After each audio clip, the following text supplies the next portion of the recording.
with darkness and silence through the night. What a thrill. I'm searching and I'll melt into you.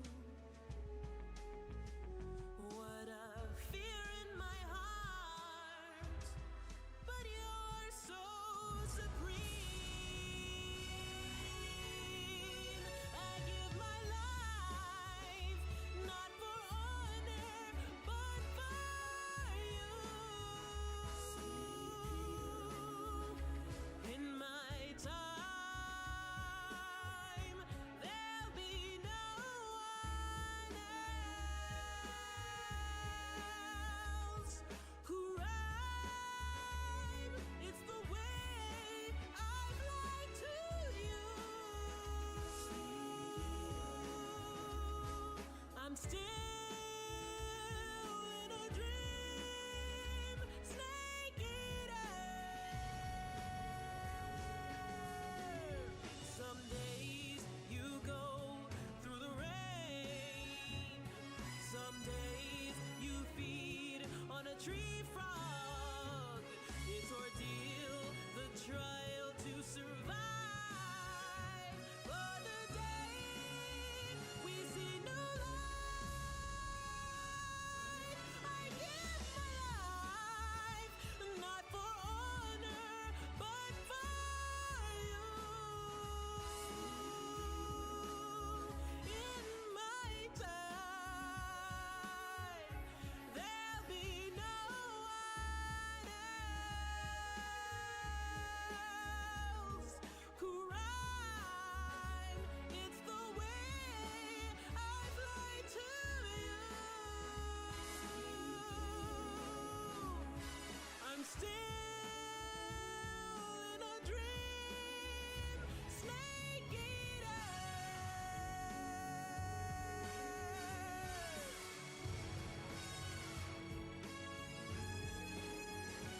I'm still in a dream,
羽ばたいたら戻らないと言って目指したのは青い青いあの空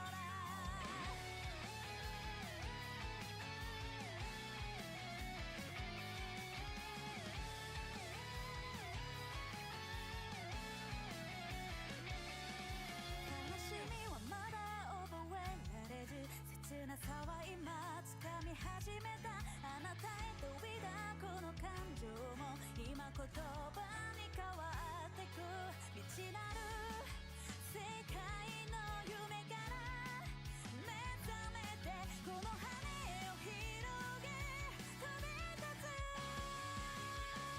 羽ばたいたら戻らないと言って目指したのは白い白いあの雲突き抜けたら見つかるとして振り切るほど青い青いあの空青い青いあの空青い青いあの空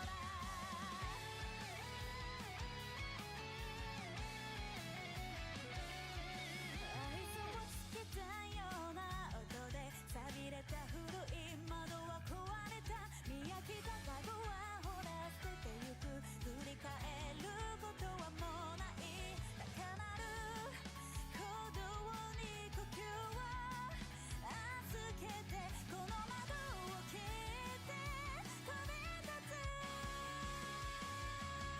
駆け出したら手にできると言って誘うのは遠い遠いあの声眩しすぎたあなたの手も握って求めるほど青い青いあの空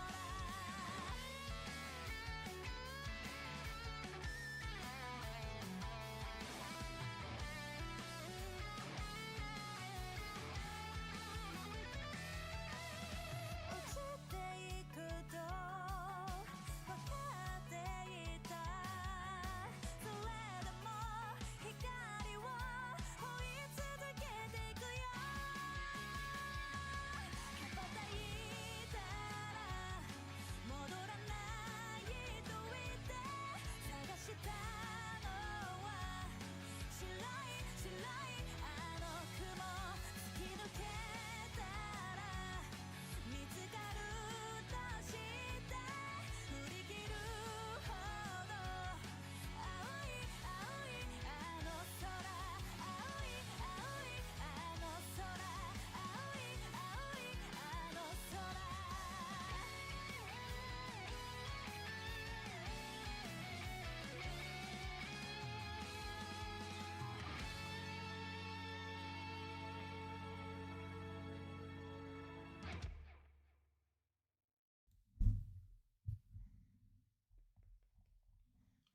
Yes, whatever.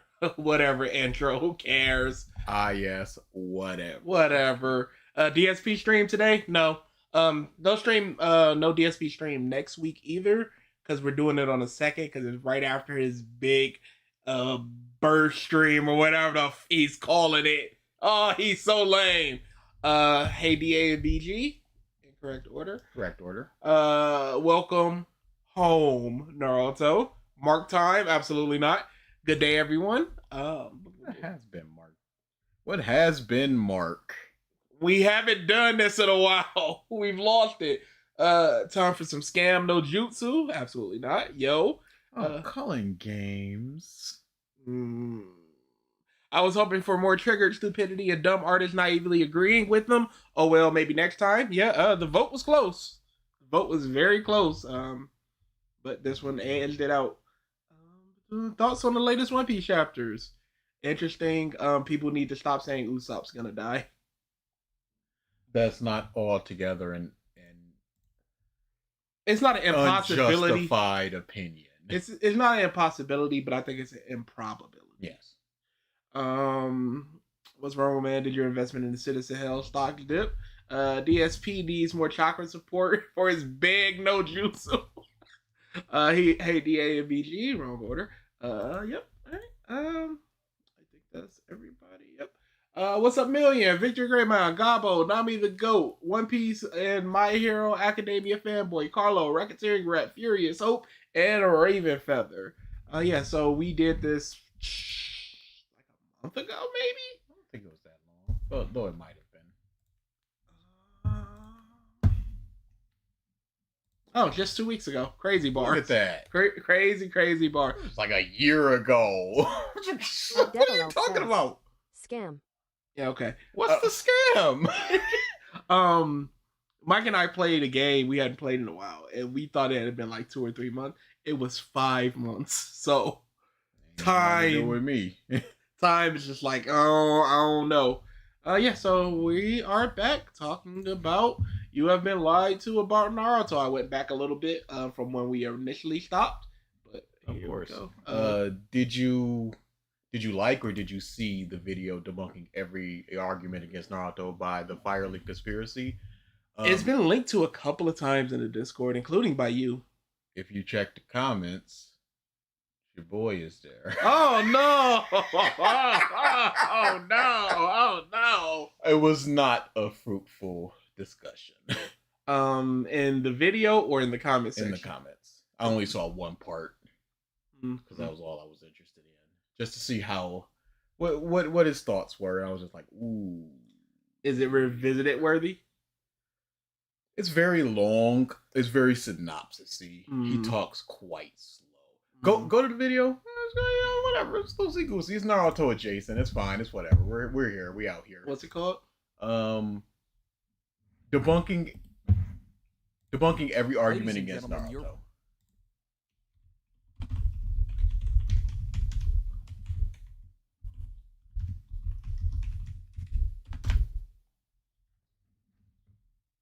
What's up? What? And it's very long. I don't know if I said that, but yes, it is very long. Oh, what? Click on that and go to the there is a Minato part. It's very near the end. He's got timestamps, big ups. Near the end. It's just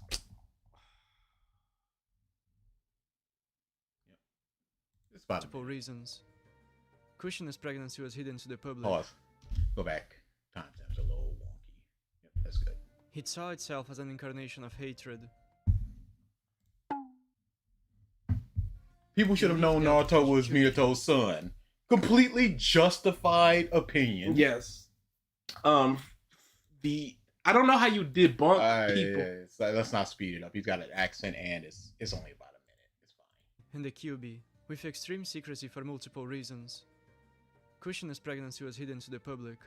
In fact, Pause. for all we know... And I said chapter 500, she is walking around full belly pregnant. He has no evidence stating that it is hidden to the public. The time, the place of the birth is because of the Jinchuriki thing. Yes. But the fact that she is pregnant is not. They said she was fat. Minato's relationship with Kushina may have been secret to some extent. You can't be debunking an argument and then use the qualifier may have been, because that's not a debunk. That's combating an opinion with an opinion. My exact point. Some people will say, but Naruto is a blonde kid, and Minato has blondes too. But Minato was never the only yellow-haired man in the village. He was simply one of the first who were shown in the story. Pause. And I said, other than the Yamanaka clan, who is not the same shade of yellow, of blonde, there are no other ones shown. He goes, Tsunade. And I go, well, she wasn't in the village at the time, so there's no correlation between that's her mother. And he goes, what about Tsunade's parents? And I go, well, you need some evidence that they were both blonde, because the only parentage that we got is the grandfather who's brown hair and the grandmother who's red hair. So they produced a blonde child. You would need to, or maybe they didn't. Maybe it's just a recessive gene. You would need to prove that. You're just like, oh, you're nitpicking. Terrible. Legitimately terrible. So how is your debunk any different than his debunk? But his isn't nitpicking, but yours is? You not being able to counter an argument does not make it a nitpick. Legitimate. It was crazy bars. Please evidence your thing. You're nitpicking. That was my argument for all three of those. You have no, I said you showed no panels saying those three things. None of them. I hope it's on cooldown for Turk. 2018 Yeah, says, human slop enjoyers BT5.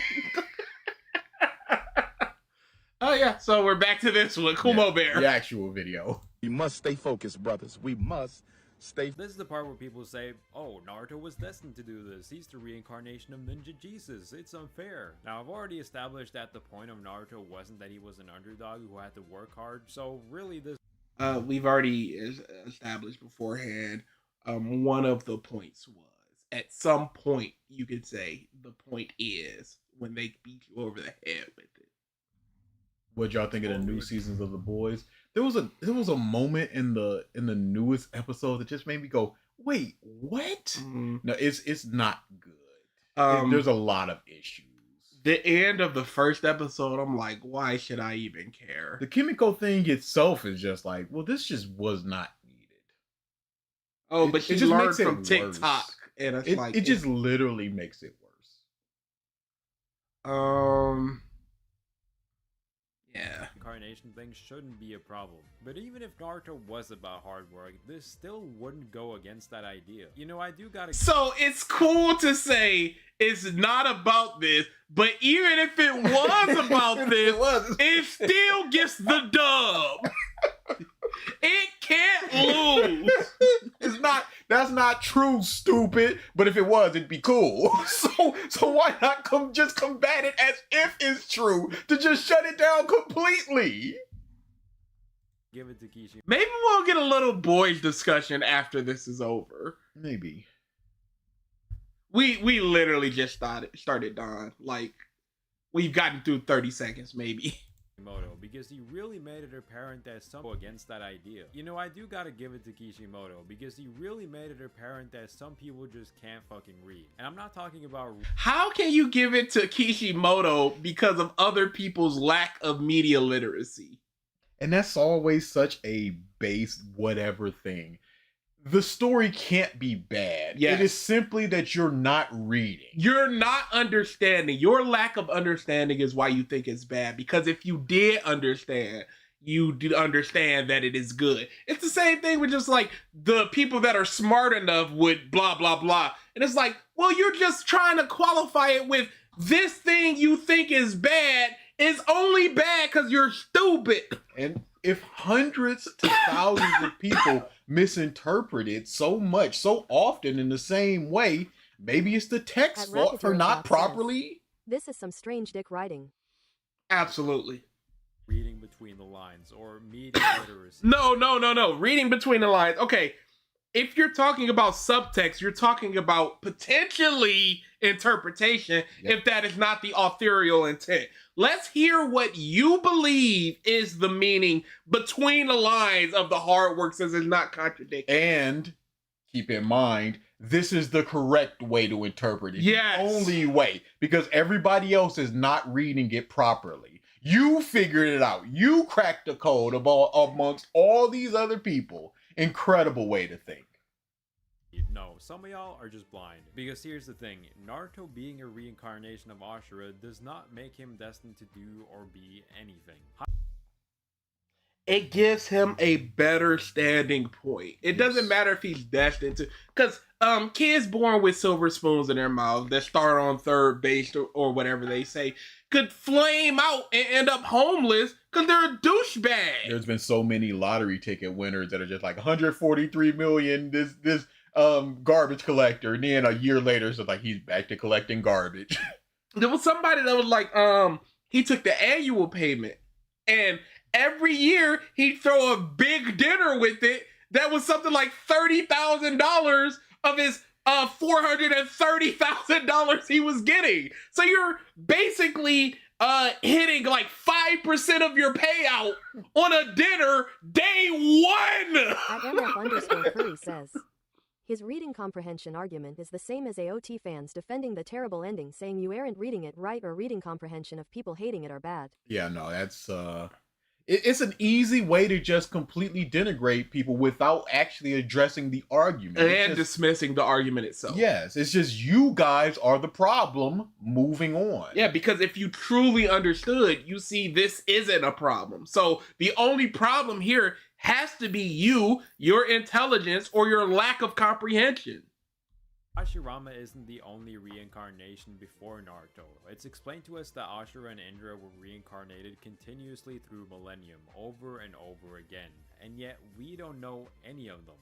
Because Kishimoto sucks! Yes. They could have been the greatest ninja in their day. They could have been 100 years ago, that Naruto and Sasuke, but we never hear about them because they're all overshadowed by Madara and I forgot the other one. But we don't hear about 6 of the 9 tail beasts in this day and age. Yes. How many of the people in the war is just like, oh, that's the greatest samurai that's ever existed? Never heard about him. Up until the I was about to say Toby Rama. That's why I stopped myself. Because it is a piece of shit.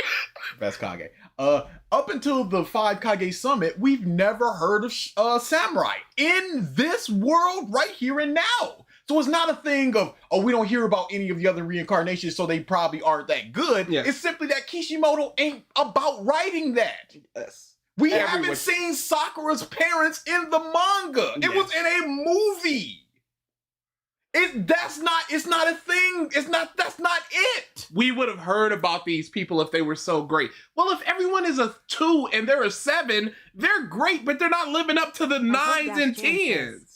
5 of the 7 ninja swordsmen of the mist are dead at the start, and they are not characters in the Yes, and then they just, oh, here they come, and they all get destroyed by Kakashi. 143 million next year homeless is crazy. A lot of people give money away to friends and all this other stuff, and it's just hood rich people that are just rich like people. Imagine right now if you just stumbled into $20,000.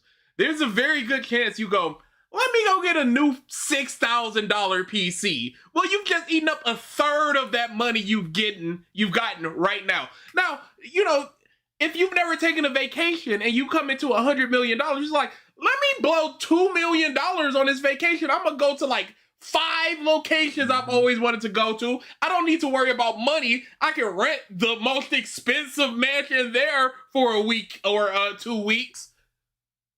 And then you look up and it's like, oh, I got $12,000 left. What happened?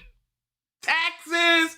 People don't think about their property taxes when they're buying $13 million mansions. That property tax might be 1.3 a year or something. March 30th, 2026. A man who won Kentucky's 167 million Powerball last year is back in jail after allegedly burglarizing a home in Lexington. Dunzo! No, he's 100 milo! Yeah, he was stealing money. He went from 100 million to being back in jail for stealing money. You can see the same thing with athletes, where they get $100-200 million contracts, and then it's like, I gotta go play in the CFL because they're repossessing all my. Yeah, because people don't know how to act. That's the biggest thing. You know, if you're a person with just like 15 members of your family that you consider not even just close, just I'm cool with them, you buy all 15 of them a $60,000 car.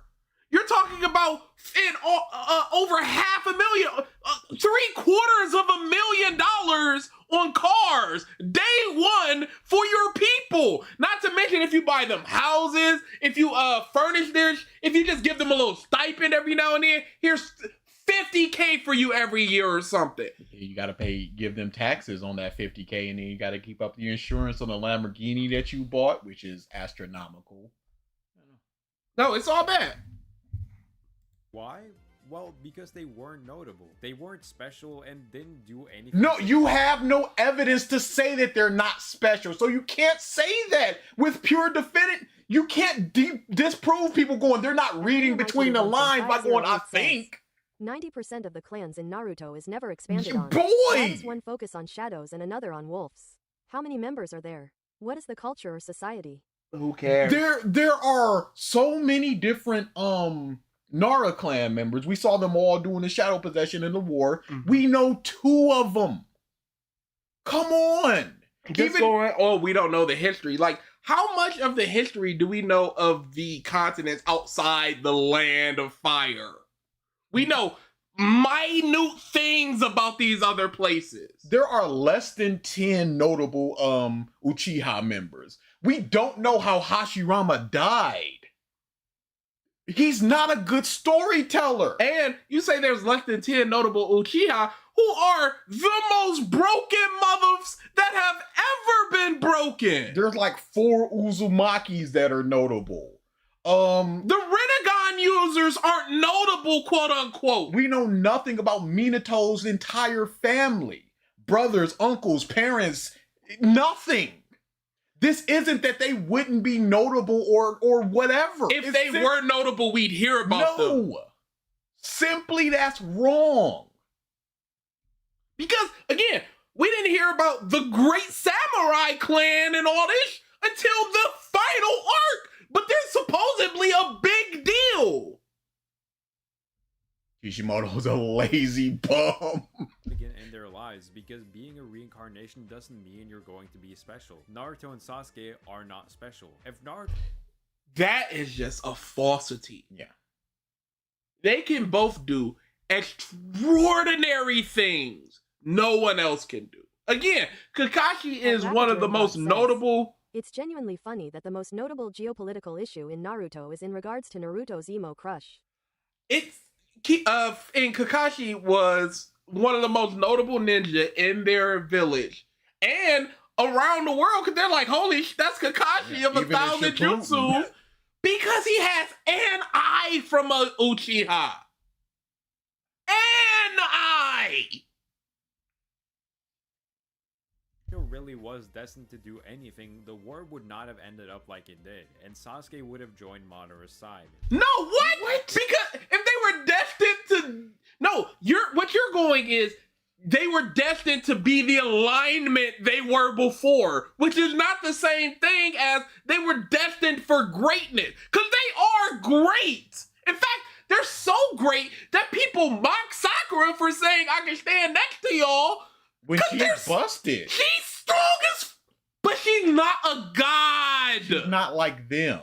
It's in the Avengers and Thor. Thor's here. They're Thor, and she's Captain America, and you're like, Captain's amazing, but he's not Thor. Man of 1,000 jutsus, like, uses like 3 of them.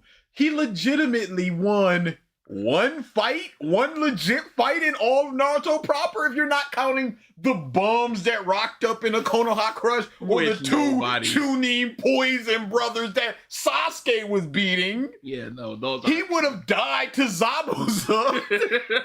He sucks. And again, Kishimoto hyped him up as... Curry says, Tobarama Kishimoto, dem Uchihas needs to go. Give me us more screen time. They need to go. And he was right, because look at what's on the screen right now. But Kakashi, he fought like he did nothing in Naruto proper. But Kishimoto hyped him up, but never showcased why. So that's again one of the things of just like, if they were important, they would have showcased it. Well, if Kakashi was important, he would have showcased it. And what did he do? He almost died to Zabuza, and then he got cucked out by Oro, was just like, I'm gonna kill you, and then Oro was like, oh word? And then he imagined his death and was just like, what was I even thinking? He got cucked out by Itachi. He got cucked out by Itachi. He went on a bunch of missions, and then he came too late to save Sasuke. What did he do in Naruto to get his title? Kishimoto didn't show it, so does that mean that it's less important? Come on now, you can't, this argument is terrible. That's a good point, Raven Feather. I would like to see Kiba and Tenten stopping Kaguya. If you're talking about, hey, they're not special, I would like to see any of these other muffs standing around stop Kaguya. Anybody else? Hey, does Kiba have the capabilities to unlock the Rinnegan on his own? No, he doesn't. You know who do? Muff and Sasuke and Uchiha. He is special. Does anybody else have the ability to capture the nine tail within them? No, only Uzumaki's because of their chakra, their long Abnormal lifespan, the Shikamaru ceiling. is more legendary than Kakashi. Stop calling that man legendary. No, he's a legend. That because the series says he's a legend. So we are to be accepting. But the two big things that these two people are doing are only able to be done because who they are. They are special. Don't say that they're not. It's clearly a lie. Kaguya trying to do the world-ending plan, which hits with that fang over fang. It would legitimately look like the end of My Hero Academia. It would like, why are you here, tape guy? It would be the same. Kiba, what do you expect by pissing on Kaguya and then doing fang over fang? What did you think was gonna happen here? You should be disintegrated. It's just like 8 bugs? What is this? What is this? They're burning before they touch me because I'm from the moon. Horikoshi really out there like, here comes Sugar Man. Hell guy. Rock Lee had the good sense to be like, look, I ain't even gonna propagate here. There's no point. I'm getting in y'all way. Yes. But Sugar Man like, oh, here I come. And they really dragged out Kaminari brain fried into the battle. He can't do nothing. It would be like if they dragged out Rock Lee pre-surgery. Like, brother, you are a body. Say no, tape man. Ashura failed to change Indra's heart. Hashirama failed to change Madara's heart and failed to create peace between the nations. Okay, Hashirama failed to change Madara's heart. Wait, let me hear that whole thing. And Sasuke would have joined Madara's side. Ashura failed to change Indra's heart. Hashirama failed to change Madara's heart and failed to create peace between the nations. And what does not— So no, you're thinking that reincarnation means it will do the exact same thing as last time, and the fact that they didn't, wouldn't that mark them as special if you expect them to do the exact same thing that they've always done, but this time they broke that? Wouldn't that mark them as special people? Quick question. Who is the bigger hack fraud? Horikoshi or Kishimoto? Horikoshi. Kishimoto. The fact that he tried with Samurai 8 and it was such an unmitigated disaster showed that he ain't got no kind of juice. Horikoshi has the good sense to put the pen down because he knows he's cooked. A Horikoshi, to me, is someone who can make 10 out of 10 material, but cannot consistently hit that mark. Can't even consistently hit 4 out of 10 once it got to a certain point. There is nobody and nothing as bad as Stars and Stripes in all of Naruto to me. I was gonna say, it probably is Horikoshi because we see the high highs that he can hit with somebody like a Gentle, but then he just farts out of Stars and Stripes. But Naruto is just like a consistent in the 7 to 9 bad, where Horikoshi is breaking the chains. And the mutant plot line. What was I thinking? It's that, again, Kishimoto, I don't think Naruto's ever been as good as we thought as kids. I think it was just something new and shiny and a lot of people attached to it. But there's things there that you can go, yeah, this is pretty good. Yeah, this is pretty good. I think our elevation of it to make it great put a lot of pressure on it that it should not have had. It's a okay series for the most part. My Hero, the cliff of quality. Good. It was current good. But then it was just like Naruto does not hit a cliff of quality. It went from a 6.5 to a 4. My Hero went from an 8.5 to a 3. Fraud! Yeah, that last arc is the worst. Naruto do? he changes Sasuke's heart and gets all the villagers together and achieves world peace, the opposite of his predecessors. It doesn't, again, Yeah, wouldn't that make him special? Yeah. That he accomplished what his predecessors could not. Naruto isn't special, but he did unify all of the Kages and the nations and broke the cycle of reincarnation And that has been happening for hundreds of years. Just a typical guy getting Just by. a normal guy. He might as well have a dog. You can do a thing over thing. It's no difference here. He doesn't win over Sasuke by killing him, he wins by changing his mind. That's what Naruto wants. And But wouldn't that also mark Sasuke as special as somebody that could have their heart changed? of course, Sasuke himself reinforces that exact At says, world peace happened because Obito declared war on everyone and Madara was just that big of a boogeyman. Hey, if we don't all get together, we're all finished. Hands down. I was waiting for a robot lady or TTS. Jirobo just hit. Oh, yep. That's what Naruto What's this guy yapping about? Did anybody see Invincible? I haven't seen Invincible since season 2. Big behind. I have the Avatar movie. No, I don't. I don't have the Avatar movie on Plex. Don't even play around because they coming. Oh, are they coming? Did you see what that mom said that leaked it? I didn't know it was going.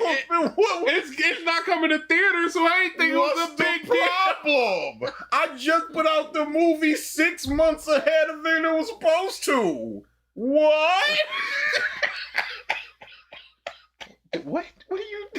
What really? What are you doing? But it's the same as the dude just was like, streaming movies is a crime, but TV shows isn't, or whatever. Yeah, the dude that had the that plug in, it was just like, here's all the network TV shows. Just pay me like $5 a month, and he had hundreds of thousands of people, and he's just like, what? This is illegal? Yeah, I don't understand. Movies are the problem, not TV. You dumb motherfucker. People really don't understand that copyright. Hey, Paramount is leaking your movie to the entire internet, okay, even though it wasn't going to be in theaters. Mom didn't even ask. He just did it. I got it. Here you go. What? Why is there a Colt 45 in my head? What? Mom knocking at my door. Bruh, Microsoft showed up to a mom's door because he talked about Halo after he had gotten, he showed like 2 clips, and they were like, hey yo, give us that copy, and don't do this, don't talk no more about it, or you going off in jail. Japan is fighting so hard for just to prevent the weekly leaks of a few days ahead of the Shonen Jump, where people in convenience stores are just taking pictures on their flip phones because they can't be traced. They're like, we gotta shut this down. Yeah. And that's $7-8. That is Jujutsu Kaisen chapter 281 2 days ahead in this horrible quality. This month put out full 4K movie finished. It wasn't like those terrible movies that are just like, all the effects ain't Like done. when X-Men Origins Wolverine leaked. No, this is done. The movie's done. He's like, here. Now you have no reason to. You are taking money from Paramount Plus, and you think that they're gonna be fine with that?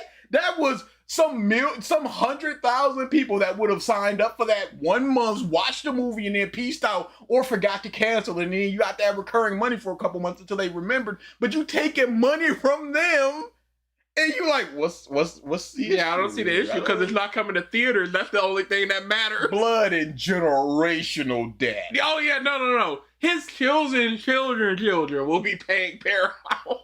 He's cooked.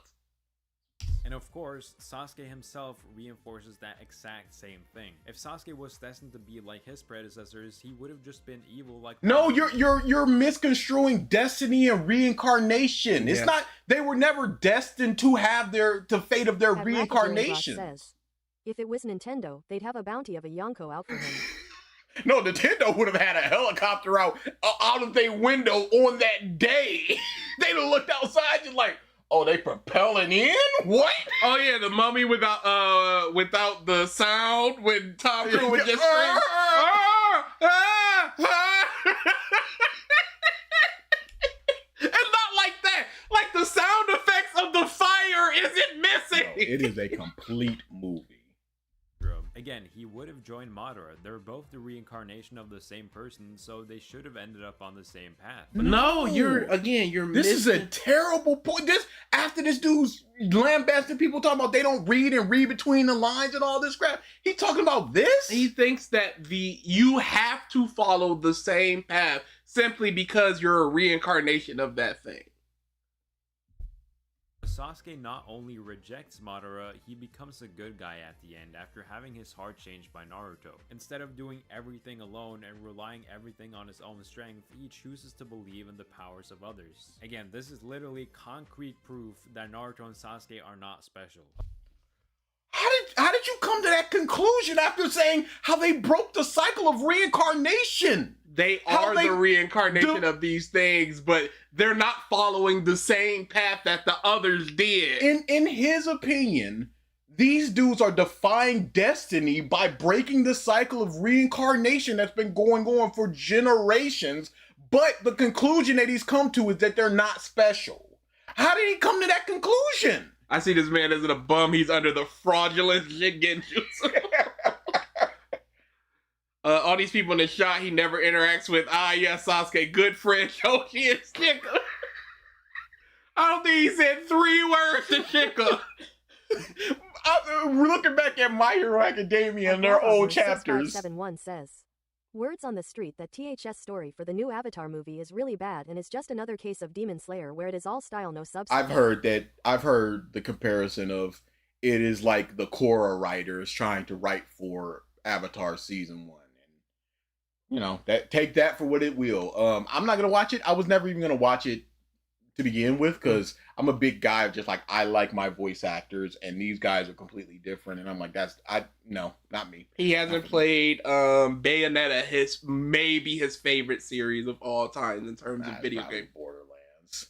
That's why I said maybe because I was thinking Borderlands.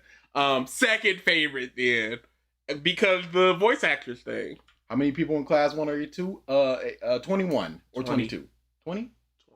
Who knows who's correct? It's about that. But what I was saying was, there'll be shots where it'll just be like in tape guy in the background talking to Shoji. You're like, what they talking about? Are they making plans to go to the movies on Thursday? Come on, these ain't characters. You just filling the scenes. Come on. Speaking of.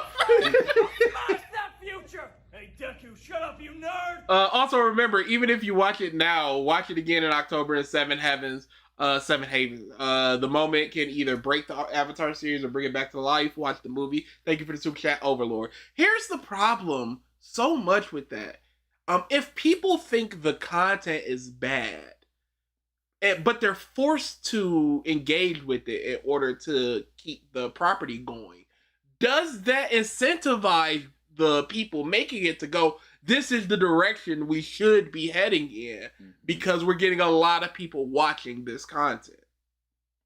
It's a bad situation for all. And I feel bad for the animators who potentially lose out because you don't have that on your resume of just going, I worked on Avatar. Avatar made 800 million in the box office, or it had 800 million views in through Paramount, so that bolsters your resume and then that helps you get better job. I feel bad for them most of the time. You see a lot of times when video games are posting listings, it's just like has shipped at least 1 AAA video game, something like that, and that helps a lot to go has released has animated 5 theatrical releases.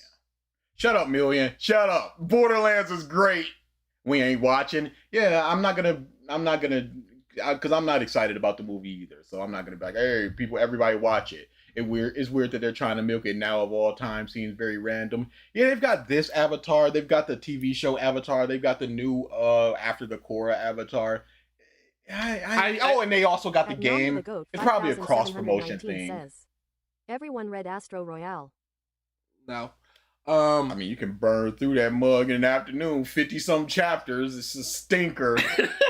I wonder if it's a Star Wars situation where they're waiting for something to hit and then they can go all in with a bunch of spin-offs and stuff. They're trying to find their next The Last Airbender, and then once that hits, like, okay, this is the direction we need to go, and then we're just gonna do this for the next 20 years of this. Or it could just be like, this is the proper time for the nostalgia to hit. Because it's been so long that the people that watched Avatar as a kid and now as an adult, and they have their disposable income, and they're going to introduce it to their children. And people like would that. 100% watch a Danny Phantom movie. Yeah. 100% watch. A lot of people bring up Neji's death to prove this theory and use this as some sort of gotcha moment. Like, oh, see, Neji was all about denying fate and stuff, and then he dies defending the main branch family. Sure. And yes, it's obviously true that Neji used to believe in fate, and that everyone follows their destiny because of the way his dad died protecting the main branch. But a lot of people forget the very, very crucial conversation he had. Pause. Just because he doesn't believe it anymore doesn't mean that it didn't happen to him. He was still chained to that fate. Even though he said, I'm not doing this because of fate or whatever. I'm doing this because I wanted to save you. He still, on paper, died saving a main branch mob. Yeah. It doesn't matter if he believed it or not. He's still tied to that fate. If it's like, hey, you're going to go lift up that paper bag, and you're like, I'm not going to go lift that up, and then you see there's a bunch of money in it, and you lift it up. You're going, well, I'm lifting it up for the money. Well, you were told you were going to lift up the paper bag. So no matter why you did it, you still did the action you were quote unquote fated to do. Again, you're also conflating reincarnation with fate. Yeah. After lambasting people for not understanding things. Words where it's revealed that his dad didn't die for the main branch because he had to. Yep, but I read the manga. For his brother. He cared for his brother so I read Hey, the manga. how about you have this conversation with the 6-year-old that's trying to kill your daughter? How about you have this conversation 5 years before this happens? You were there. You were there. When this happened. And you just gonna let him fester in this hatred? For some reason. Like, would you have had this conversation? Would he have had this conversation if Neji picked up the dub? Would he have been like, hey, yo, I understand you won. You real strong. I need to tell you about your daddy. Oh, you better enjoy it. You guys have killed This us. bum don't believe Naruto is bad, so it's not.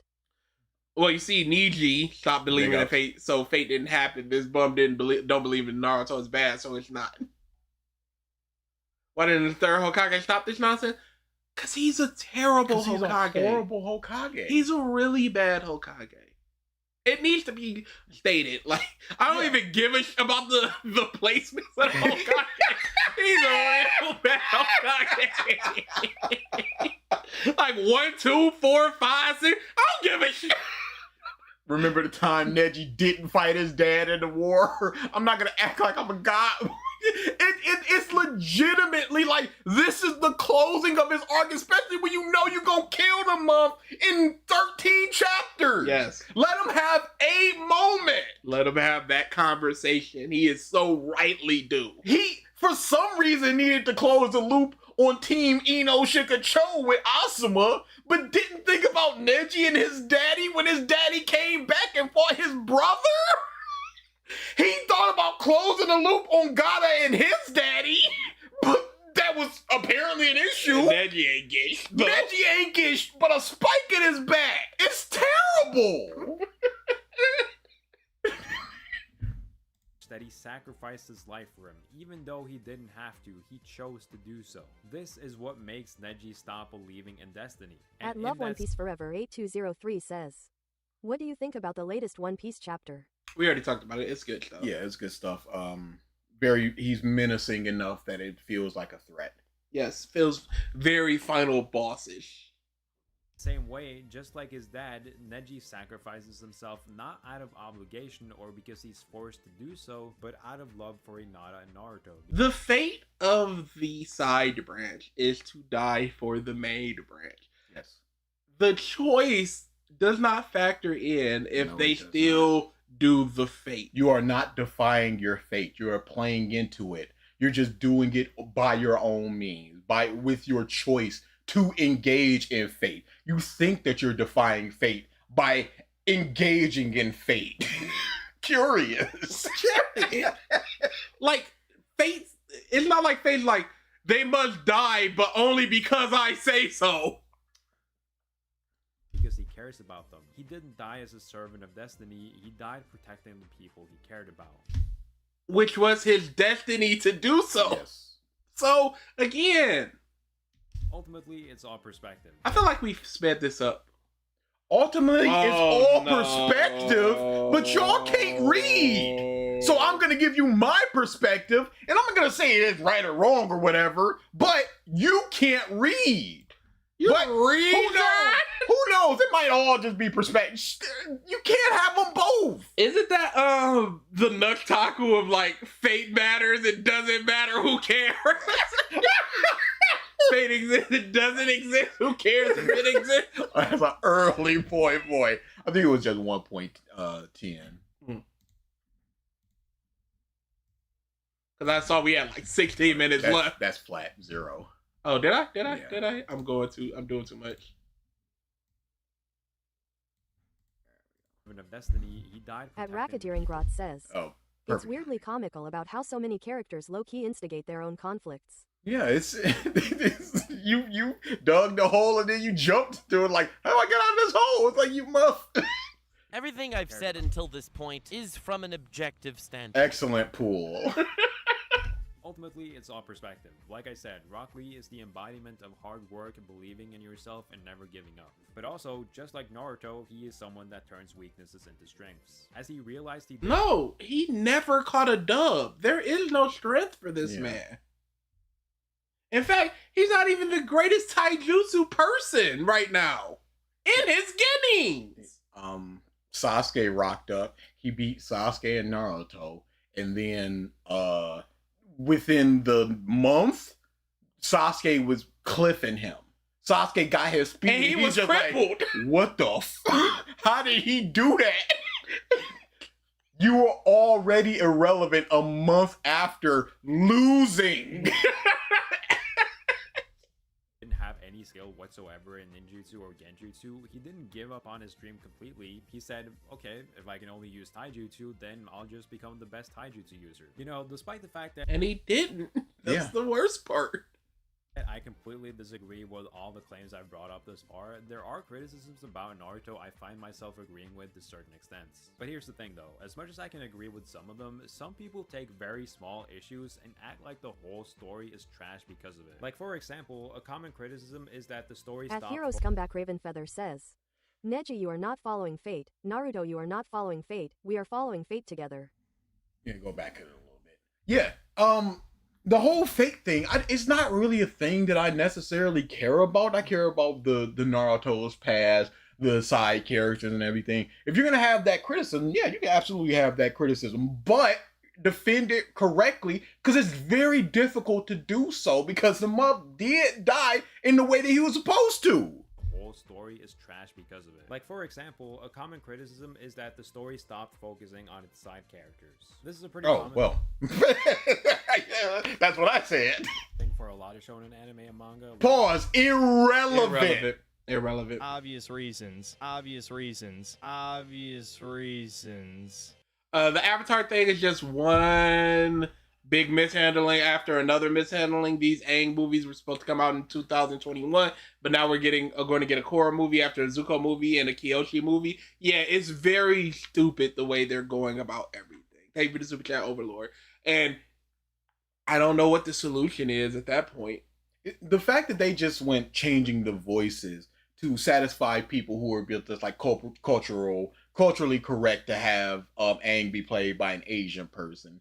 That's a lot less than the people who are just going, hey, yo, I want my Sokka. Mm-hmm. Dante Brasco's still over there killing it, got the exact same voice, deepen it an octave. That's Zuko. Done. But this one's for you, Marv. Nick sucks and sorry for being late was driving. Thank you for some Shadow Overlord. No problem. Yeah, it's a really bad reasoning to do that, especially considering voices are like the one thing anybody should be able to do if they fit the character. I don't think a black person should be playing an Asian dude in an historically Asian thing that the character came from, blah, blah, blah. Like a black dude. Rock Lee is such a fraud that I can't believe he is inspired by Bruce Lee when Bruce Lee caught a lot of dubs. Rock Lee is the originator of Potential Man, and Megumi is the modern Potential Man. It's, like, I wouldn't want a live action Aang to be black. That just doesn't make any sense to me. I wouldn't want the live action Avatar movies, the indigenous people were white. What are we doing? But the dude that plays Aokiji, white as the driven snow. I don't care. He does a great black voice. That's a great fit black voice. That's the one place where you should just be like, the only potential I'd say is no, because even trans people, I think you could do it by a straight person. Because I feel like trans people should be able to do cis people. Like, but do the voice. But the fact that they were just like, hey, yo, we got a blind person to do Toph. I'm like, that does nothing for me. It doesn't make it any better or worse. You're trying to get the nostalgia bucks of, hey, here's Avatar back again, but nobody's here. I don't understand. Next, you're going to say you don't want Black Snape. Ridiculous. It's a real bad look. It's a bad look to have rich white white privileged man and his group of cronies bullying a poor black guy. That's a real bad look. And a lot of times they bullied him strictly due to his looks. And then he stole his bit. He cut the black dude and then hung him upside down by the tree.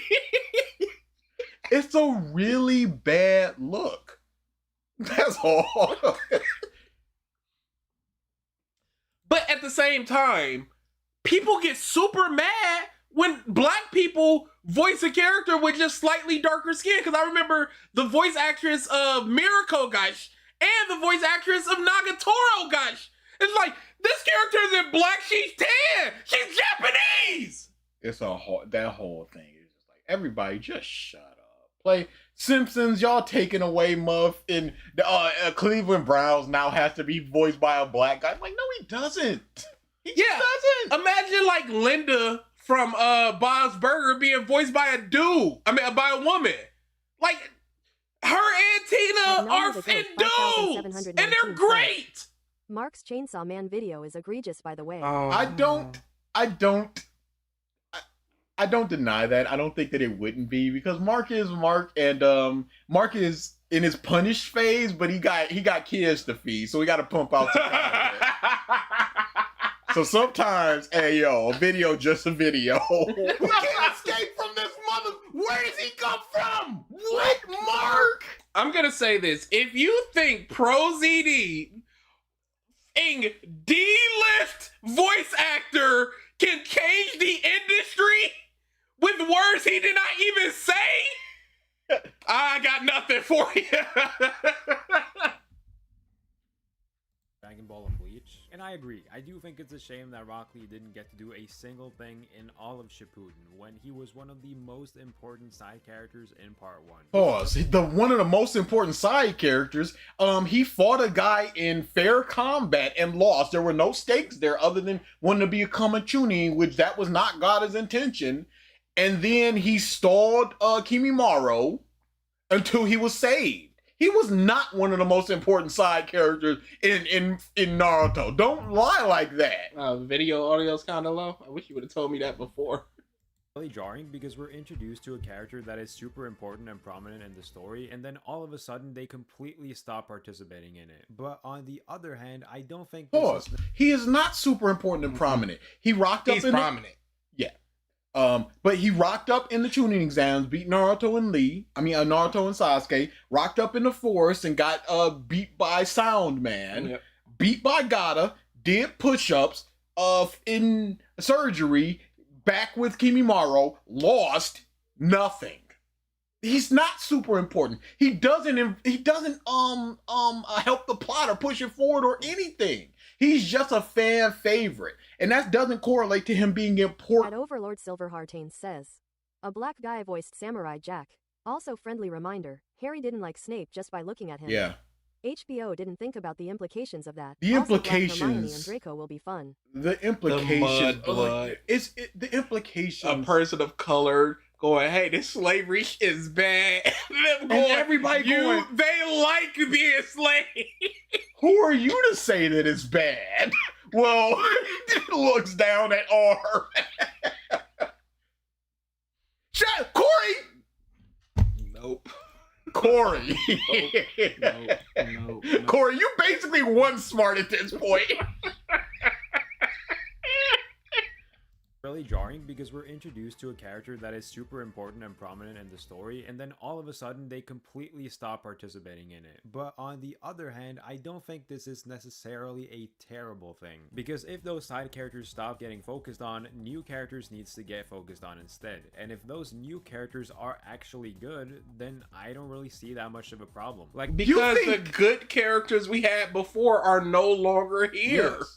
But you think Trunks is good? Trunks is a bad Trunks is character. terrible. But you... My daddy, Ra! Excuse My me? future, Ra! The androids, Ra! My mama, Ra! My mentor, Ra! End of character. But excusing the fact that we're not getting characters that have been set up to do things, not doing things, but then we get other characters, that's not a positive, because No. the story is always going to introduce more characters, new characters. You going, well, they introduced more characters, so the characters that you liked and wanted to see and that are wasted, well, yes, they are wasted, but you got other characters that I can be hope that potentially fan wasted. says. Then don't have Lee fucking standing around in the background as his rival Neji dies and he don't speak a word about it. Yeah. Or Don't have him be a Chunin, Neji be a Jonin, and have him have zero thoughts about that. Or kill the Or he's just not be able to be a ninja anymore. He doesn't get the surgery. Yeah. Or he does get the surgery and it fails and he dies. Or he does get the surgery and it's just like, well, it's going to take 3 years to take effect. So he's not in Shippuden. You see him training, but he can't fight. Because if he fights, he can re-break his bones. Yeah, Killer Bee's cool. He's gonna mention Killer Bee. Who's another side character that's introduced that you like? That you really, really like? All of Team Sasuke, Team Taka, Team Heavy. Happy Muffs! Get them all out of here. You got every issue with Sasuke is with Karen. Made 100 times worse. So she's out. Water guy, raw guy who's nice, but then he raws. They're all trash. Jugo? Jugo and Sugetsu. I'm sure most people can agree that Killer Bee, the Raikage, the Tsuchikage, The Raikage. Yeah, I want to see Raikage over Rock Lee. Cool. Raikage, who is a taijutsu specialist. I want to see that taijutsu specialist instead of the taijutsu specialist that's been set up and has the oppression. And has the interpersonal relationship. The last two characters you mentioned are Kage. They are no different than the third Hokage. They get a couple of moments and then they're basically out of here. That's basically what the third Hokage did. They are not necessarily side characters. They're more ancillary characters, supporting characters. Rock Lee was a side character. Is he going to mention any character that's not super strong and doing super cool, strong That's a feats? good point. That's a very good point. Oh, Corey. Oh, At Racketeering Grot Corey. says, Kakashi and Lee each have one fight that carries their entire PR. Goes to show how shallow a lot of fans are. Legitimately. And you know what the worst part about Corey is? He ain't got nothing. His defense is like, oh, no, he's cool. No, so him just going, they're great, I love them. Why? Well, they're cool, Yeah. you know?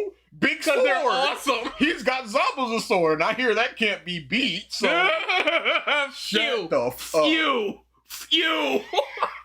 That's your second strike, matter of fact. Coming into this mob, base is loaded.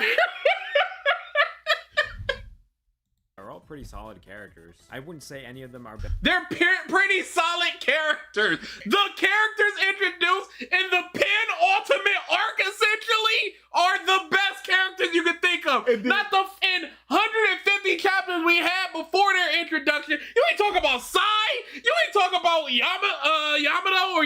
Yamato? Yamato. You ain't talking about none of the moves. And then he's gonna say, well, they're not as good as Rock Lee.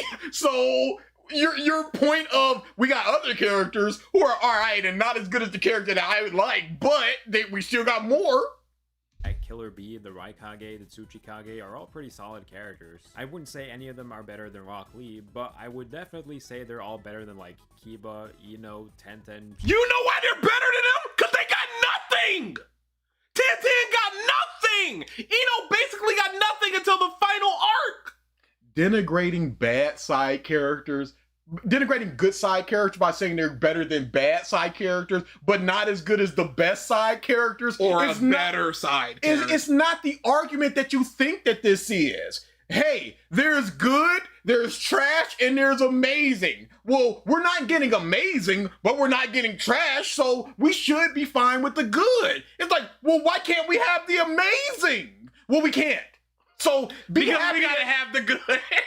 So just be happy that we're not getting the bad. It's like, well, the bad could become good if we got some from Tenten. If she did an awesome thing, if she got some characterization. He's not defending the show itself. He's just going, well, just be glad that you're not getting bad stuff. It's like, well, you're not talking about how we got the good stuff taken away. When Darui was introduced, had the worst fight in the series and left. And somehow became a yeah, boy. Who else? They ain't got nobody else in that village. Shino. There are a bunch of new side characters. Shino could have been awesome. The movies, whoever was producing and directing them movies was just like, it was all. Shino is here. It's all on the whiteboard. Like, plot Naruto, he's here. And then over on the side, it's just Shino circled and underlined 5 times. It's like, we gotta have a Shino moment.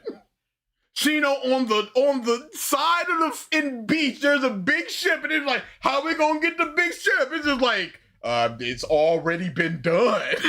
It's over. And Shino just took down the big ship, hands in his pocket, cool as a cucumber.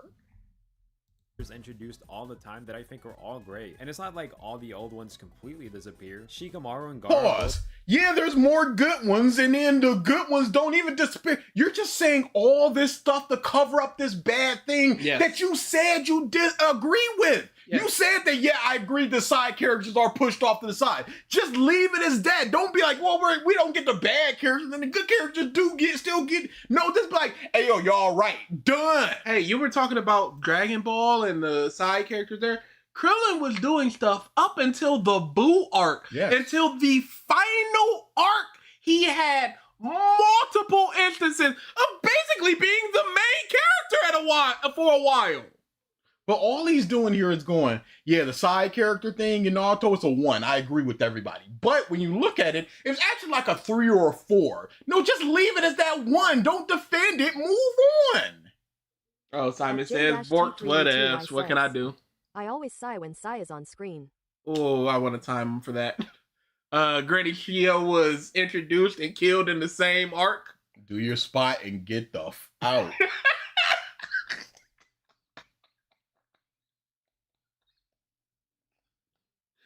No, we were on one when we were watching wrestling. That poisoned me so much. Really? It's terrible. You didn't even watch the Rumble because you... Oh, okay. Do your spot and get the... It's terrible.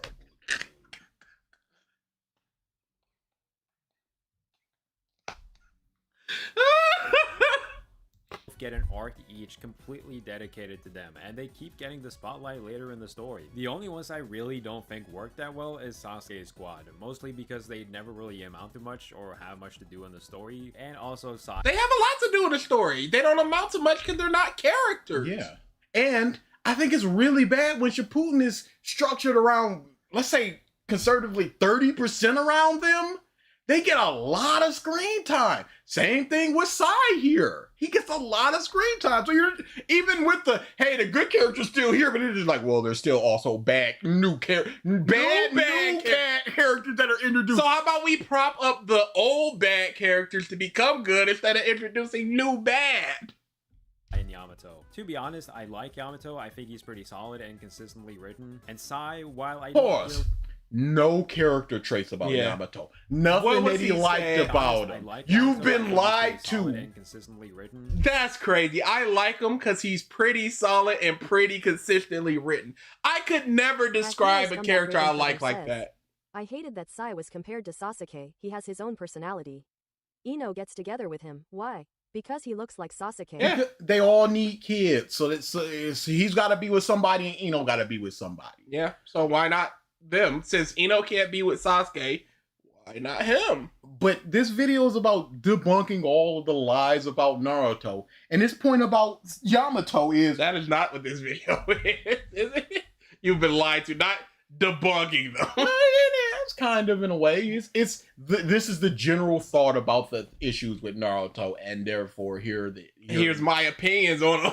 Yeah, no, that's what it's supposed to be about. Yeah, okay. But his thoughts about Yamato, yeah, I like him. Like you're not changing anybody's opinion about him. Yamato sucks, and you just go, yeah, I like him.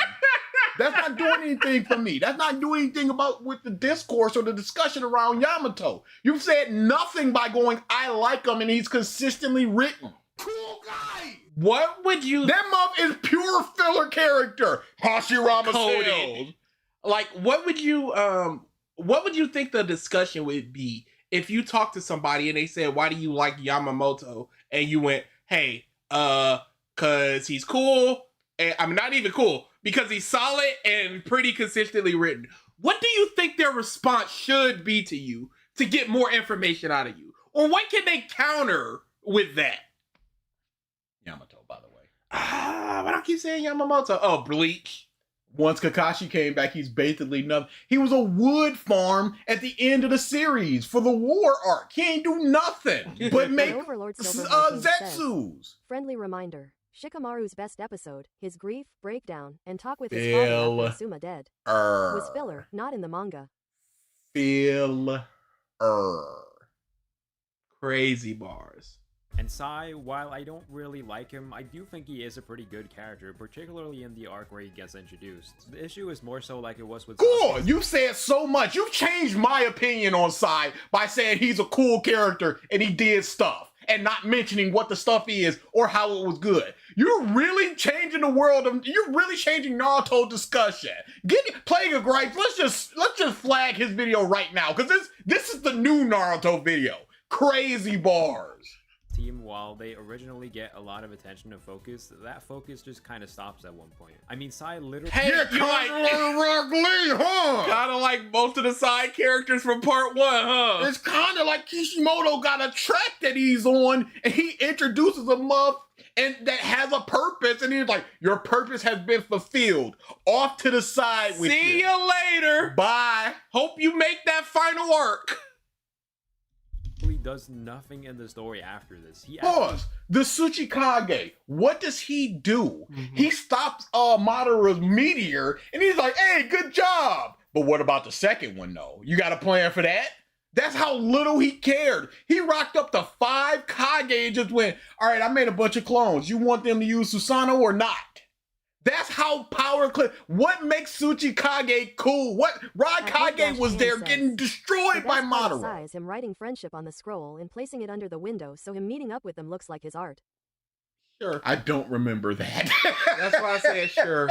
Naruto reread coming soon. Because reasons coming soon. Potentially the boys because reason coming soon. What's even more annoying about some of the characters hooking up for no reason if they conveniently all have children at the same time, like it was a group orgy. It's like, we got peace. What else is there to do? 1010 is bored in her weapon shop. It's like, well, let's get the fin. Tries to do something at one point in the war when everyone's showing off their new jutsus, and Sai's like, alright, time to show why I'm a part of Team 7-2. Oh, nigga! What I think the bigger issue is not that the Kono had 12 stopped being in the story as much. I think it's more that what happened to them happens to almost all the side characters. Pretty much. Yeah. Hey, don't you think that's a problem of Kishimoto? That every side character gets the axe essentially when you're trying to defend these side characters? They get their moments of importance, and then it's just like, well, you are done. I've got nothing else for you. I got this Naruto and Sasuke I got to worry about. you can only do a Fang over Fang. You not touching anybody. So what's the point of having you here? Shika, he got a big brain. He can do a lot of stuff. Choji, he can get big, and it's like, well, not too much we can do with him with that. All of them gets introduced with so much importance, but then slowly just kind of stops doing anything. Like, for example, I said I really liked Killer Bee, and I do. He's such an important character in the first half of the war arc. He teaches Naruto, is his friend and only person to talk to. They're always together and says, simple, the Konoha 12 is a polycule. work together against the enemy. But at a certain point, as they're fighting Obito and Madara, he just kind of disappears. It's crazy that you wrote down all these positive things about these new characters rock up, and they're just as good as the old ones, and they're not as bad as the bad ones. But then you just go, yeah, but they do nothing later. Why even have this section if you're debunking yourself about the good new introduced characters? Now we just got, okay, so they do nothing. The good new characters are doing nothing. The old good characters are doing nothing. The old bad characters are doing nothing. The new bad characters are doing nothing. Everyone's doing nothing. Everybody's doing nothing. So you didn't disprove anything by just going, yeah, but we got new good characters. But they also just don't do anything. And isn't this near the end? Like, how much more do you expect B to do at this point? Standing in the background, not really doing anything, and doesn't really do much for the rest of the war. I mean, dude, a lot of people didn't even know if he survived or not in his encounter against Momoshiki. Like, a lot of people legitimately thought he died off screen because they didn't even show what happened. How can a character go from being so important to completely disappearing from the story? Hey, that's a good question that has happened consistently throughout Naruto, huh? It's almost like this month pen is writing with Dookie ink. Pure feces, liquefied feces, liquefied doo-doo turds. And he's just like, it's on the page. It's like, well, why is this trash? It stinks. Hey, why is this literal feces? Well, you're writing with the doo-doo Be particles. glad that there's a story in art. Well, it's not as bad as the worst doo-doo. Oh, okay. In a matter of moments. Again, this exact same thing happens with Rock Lee. The last time we saw Lee was when he got saved by Gaara. This was an incredibly fulfilling moment because we got to see the Don't ask questions. Just consume product and then get excited for next product. Nine Cherokee and 7 die off screen or in filler. Thank you for the super chat, Overlord. Bonkers. He ain't got nobody. Who cares? Who cares? Oh, here comes Roshi. It's like, we ain't got time for that filler. Run it back a little bit. Yeah. Got saved by Gaara. This was an incredibly fulfilling moment because we got to see the change Naruto had brought upon Gaara by having him save the person he off screen. Ooh. This is not satisfying for a dude to have this established character trait, characterization, and then come back as a completely different person. Like, I must help my friends in Konoha. In the matter of a month or two, with zero of his old traits. He was this psychopathic killer dude since he was like 6. Is he sleeping now? No. Then 10 years of being this psychopathic killer dude, completely going, I love killing so much. I love killing. Oh boy, here I go killing again. And then Naruto's just like, but I understand your loneliness, and there's never Have you tried not being lonely? Oh, the computer gift. And there's no traits of his old personality. It's not like when he sees blood, he has to snap himself out of that. He is a completely different person. Or you have to have the sand hit him or something. That is not writing. Okay? I will play Pragmata at some point. I will play Mouse PI. It does look good. It does look good. Unfortunately, I simply don't have the time. Tried to kill. And coincidentally, the literal next arc after this moment has Gaara needing to be saved, and Rock Lee just so happens to be a part of the team that got sent to rescue him. And does basically nothing. It is not a positive that he is simply here. Yes. He must do something while being here. Yes. But despite this, Lee does not do a single thing in this whole arc. Him and Gaara don't even exchange a single word. Crazy, huh? Yeah, that's it's crazy, almost like Gaara. it's so. Of course, DA says a game that has a robot loli looks cool. That was BG that said that. I never said it would look cool. I said I was gonna play it. Exactly, but I ain't say nothing about it. I said mouse PI. BG had to tell me about the foot lolly robot girl game, and I was just like, oh. If I ever play it, I can't tell nobody, or I'm finished. I better keep my in my room, or I'm cooked. Oh yeah, that's nice. The art and stuff. Yeah, that's nice. Sure, whatever. But it's almost like this is such an easy thing to do, and why wouldn't you do this? Yeah. You look at this and just go, yes, of course they're gonna talk, and then you go, oh, they don't. They don't have a word. Really? Nothing? But why not? Not Neji or Tenten going, we still don't forgive you for what you did to Rock Lee, but we're still here because it is our mission. Nothing. Crazy, huh? So almost like this month can't write. Can't write. Fush. That was they did with the water clones. Yes, that was this arc. Unless it wasn't. That insane? This is, I think, even more blatant than the Killer Bee example. A lot of times it feels like Kishimoto needs very specific characters for very specific plot points, so he creates new ones that are tailor-made for them, instead of trying to reuse existing characters for other purposes. You're exactly saying the weakness of Kishimoto's writing. Like this lady right here. She got introduced in the Pain arc for the sole purpose of solving Jiraiya's clue that he left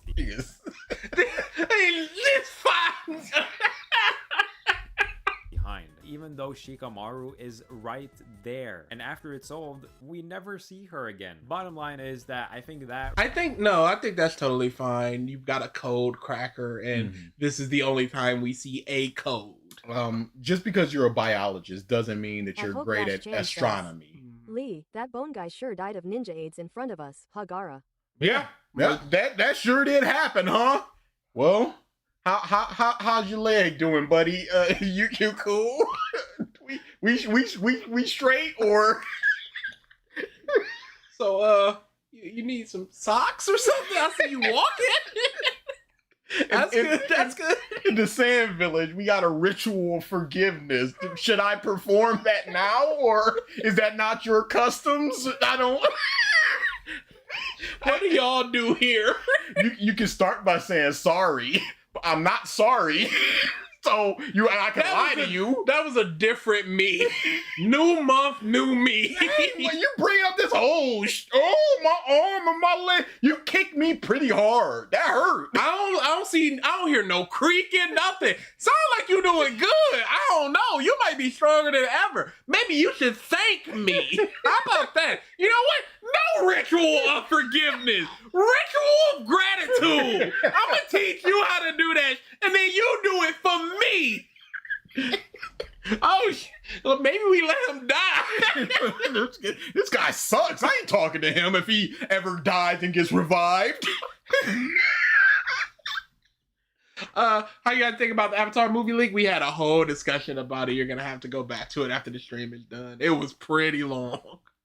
Remember the time Sasori poisoned Kankuro and he was trying to hype up the poison and smugly boast that he'd be dead in 4 days, enough time to make an antidote. Yeah, why would you use your best poison and just go in such a mug going, I'll use this poison. Double up on the poison. Experiment on the mug. Be like, all right, I got the flesh-eating one and then the lung destroyer. Let's see how they battle it out inside of him. Which one's gonna kill you first? I'm interested. At Nami the Goat 5719 says, BG, who is your favorite cat's character? That's like asking, what's my favorite turd? I have none. They all get flushed. The problem a lot more than just saying Naruto is bad because they didn't show enough Kiba. What the dog doing? Now, here comes Pause. the Do point you think that you are the only person who is properly explaining that? Do you think that everybody is just tweeting side characters suck and moving on? Do you think that this conversation has never happened before? You are so high on yourself to be like, I'm the only one that's speaking these things. I'm the only one reading between the lines. Yes. Oh, y'all are just going, where Kiba at? I'm the only one that's giving some kind of nuance. This is pissing me off with this mindset because you're not engaging with anybody who would actually have these opinions. I can look on Reddit right now and see all the issues with the side character stuff, but you think people are just in the comments going, side characters suck, enter. And there will be those people, but you gotta look for the people that are actually saying stuff and not just proclaim that you're the only motherfucker. Gara, I'm gonna kill you and everyone you love, blind boy Naruto. Wait, I'm just like you, for real, for real. Gara, damn, you right. I love you now. Naruto, damn, why can't I be a girl? He can be. Sexy just Gara shaking Naruto's hand and Lee in the background like, hey, where my handshake at? Oh, can you even lift your arm, buddy? Can you even lift it high enough for the handshake? You know I crushed your shit. You trying to get another one? Shut up. Naruto, this your boy? Shut up, Chunin. Look at Motherfucker, speak slur. her name. Say Anko. I defy you to justify her being in 8 chapters. Shut up, Chunin. The high tiers are talking. Hey, I hear that train coming. Choo choo, huh? You ain't hit that Joe yet. that I probably find myself agreeing with the most out of all of these, but still can't really get behind 100%. You just spent so much more time talking about how side characters are pushed to the side than talking about the new great side characters, and then going, I agree, but I can't really get behind it. He mentioned new good side characters and then lambasted all of them. So what is the thing that you're disagreeing with if you debunked yourself? What's commonly said is that Kaguya was a terrible villain, and that Madara would have been a much better final villain. Now, just to be clear, I don't like Kaguya. I think she is an extremely mediocre character, and I think Madara is... Because she's not a character. Is he gonna be like, but she's a theme villain? Or is he gonna be like, no, but actually Sasuke was the real final villain? Maybe. Where is he going with this? Incredibly good character and also an amazing villain. But with that being said, I think Madara would have been a bad final villain for this story. A fight between Naruto, Sasuke, and Madara sounds good on paper, but how would that fight actually have looked like? I genuinely can't... We got the fight. We saw how the fight would look like. And imagine that fight. I mean, You're so uncreative. You showed the fight. So, take all of the things that Kaguya can do, cut them in half, take off the dimension stuff because Kaguya is stronger, and then continue to fight like this. That's how the fight would go. You say that Madara is such an amazing character. You've read 700 chapters of Naruto and Sasuke doing stuff, and you can't imagine how the fight would go? How uncreative are you? Who are you to be lambasting people for not reading? He is doing a Lily Orchard. Hi. If only we could all. I'm sure there would have been a lot of big and powerful attacks thrown from both sides, but beyond that, I can't imagine anything actually interesting happening because Madara does not have an interesting connection to Naruto or Sasuke. Beyond them, and Kaguya does? Yeah, the Moon Mama, and they're the reincarnations of but Sasuke's the reincarnation, and Naruto's the reincarnation of his friend. Yeah, he's the Sasuke is the reincarnation of Madara, so that's where... That's where the connection is. I mean, and it's also the Sharingan thing, and, you know, the vague connection that Kaguya has is better. The negatives that Kaguya has, but she has the positive of having a connection to him, is better than the great character that you said with no connection. And when he actually does have a connection? How is that better? Fighting, what would the three of them actually talk about as they're fighting? What would their Maybe it's Naruto and Sasuke talking. Maybe it's Madara talking to Sasuke of like, how can you be like this? Maybe it's Madara talking to Naruto like, you remind me of him and blah, blah, blah. And hey, he tried to change you, maybe I can. I cannot be changed, but maybe Sasuke can be changed. Cause I changed and blah blah blah. There's a lot of ways this can go. Instead of just basically exposition. What did Madara and Guy talk about? But that was still good of him just going, yeah, hit me with your best shot. This is the most fun I've had in years. And Guy just like, I'm gonna burn everything. And he's like, yeah, flame on, muff. Here it comes. You don't need a philosophical conversation with a muff for it to be good. Personal conflict be? Well, nothing. If you think back to all the major Hey, this month has a goal to do the tree thing and wrap everybody up. They don't want that to happen.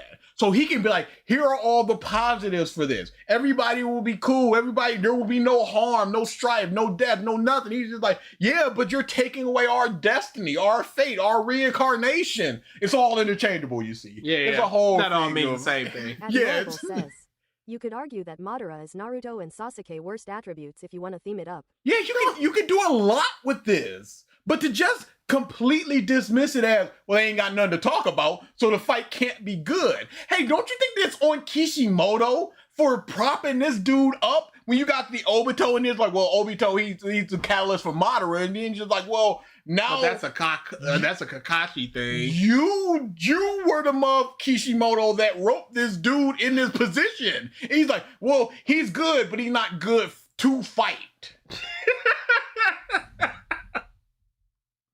Madara is technically the reason Sasuke went through everything. There's so Madara much is here. also a reincarnation, so technically they do have a connection. He's a Uchiha. He set this up. He killed all the other tail beasts. It's a lot going on. Both Naruto and Sasuke have faced so far, each of them has had some personal connection, emotional stake, or ideological conflict be? Well, nothing. If you think back to all the major villains both Universal Instinct Goku, Angel Seed Goku, Autonomous Dragon Force Goku. How about how Madara lost the Hokage title to the first sitting all the Uchiha and Kage in motion when they both have the want to be Hokage. Yeah. Thank you for the super chat, Hope. Yeah, there's so much here that can be done, but he's just like, well, no. Naruto and Sasuke have faced so far, each of All the major villains they've had a connection with. The only connection that he had with Gata was, hey, we both sad. We were both Jinchuriki. But that title wasn't invented yet. It was just, we both have beasts inside of us. They invented the connection with Zabuza in the arc with Haku. Because without that, he'd just be some dude. So Kishimoto could have wrote some. He could have put them in Genjutsu and talked to them. It could have been 1,000 things that happened. He could have showed them the past that happened. them has had some personal connection, emotional stake, or the reason why people wanted Madara to be the final villain, not because he's cool, but because he's literally 20 times more connected to the story than the actual final He's villain. been here for all of Shippuden, essentially. Like, the final fight happens in the shadow of him!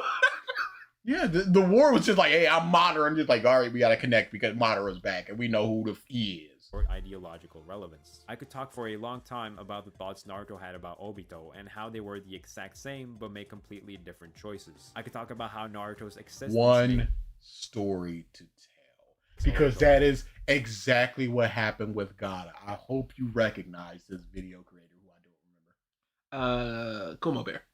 Sure. Mad because he's seeing the version of himself that he wished it could have been. He's the truth that he refused to accept. Sasuke resents Danzo for making Itachi destroy the Uchiha clan and hates the extreme methods he uses to protect the village. And Danzo sees Sasuke as a product. But that's not really a connection! That's just like, you orchestrated this and I hate you for it, kinda like Madara, huh? Weakness and unwillingness to do the hard thing in order to achieve peace. The opposite of his Yeah, because Madara was the one that told Obito to go on over there with the fox and mess up the village. And because of that, Naruto got the fox within him. That's the connection. Yeah, your entire life is because of me. Because I told this dude to You go ain't got over no there. parents, and you got that beast in you because of me. It's right there. Now, what does Naruto think about Madara? Well, that he's an evil bad guy that they need to beat. And But if Madara said, hey, I'm the reason you the way you is, he'd be able to have a conversation. I hate you for doing that, but I'm grateful for the person I turned out to be. And I'm going to show you that I can overcome you and blah, blah, blah. There's a conversation to be had there. I remember this dude saying that Rock Lee versus Gaara was... Chan says, remember, all that connection that Sasuke has with Daedra. Oh no! And B! He had a connection through Itachi, ... whatever. But he said Gaara versus Lee was one of the best fights. What connection did they have? Yeah, they were just people. Hard work versus talent. Theme. The thing that said that it wasn't.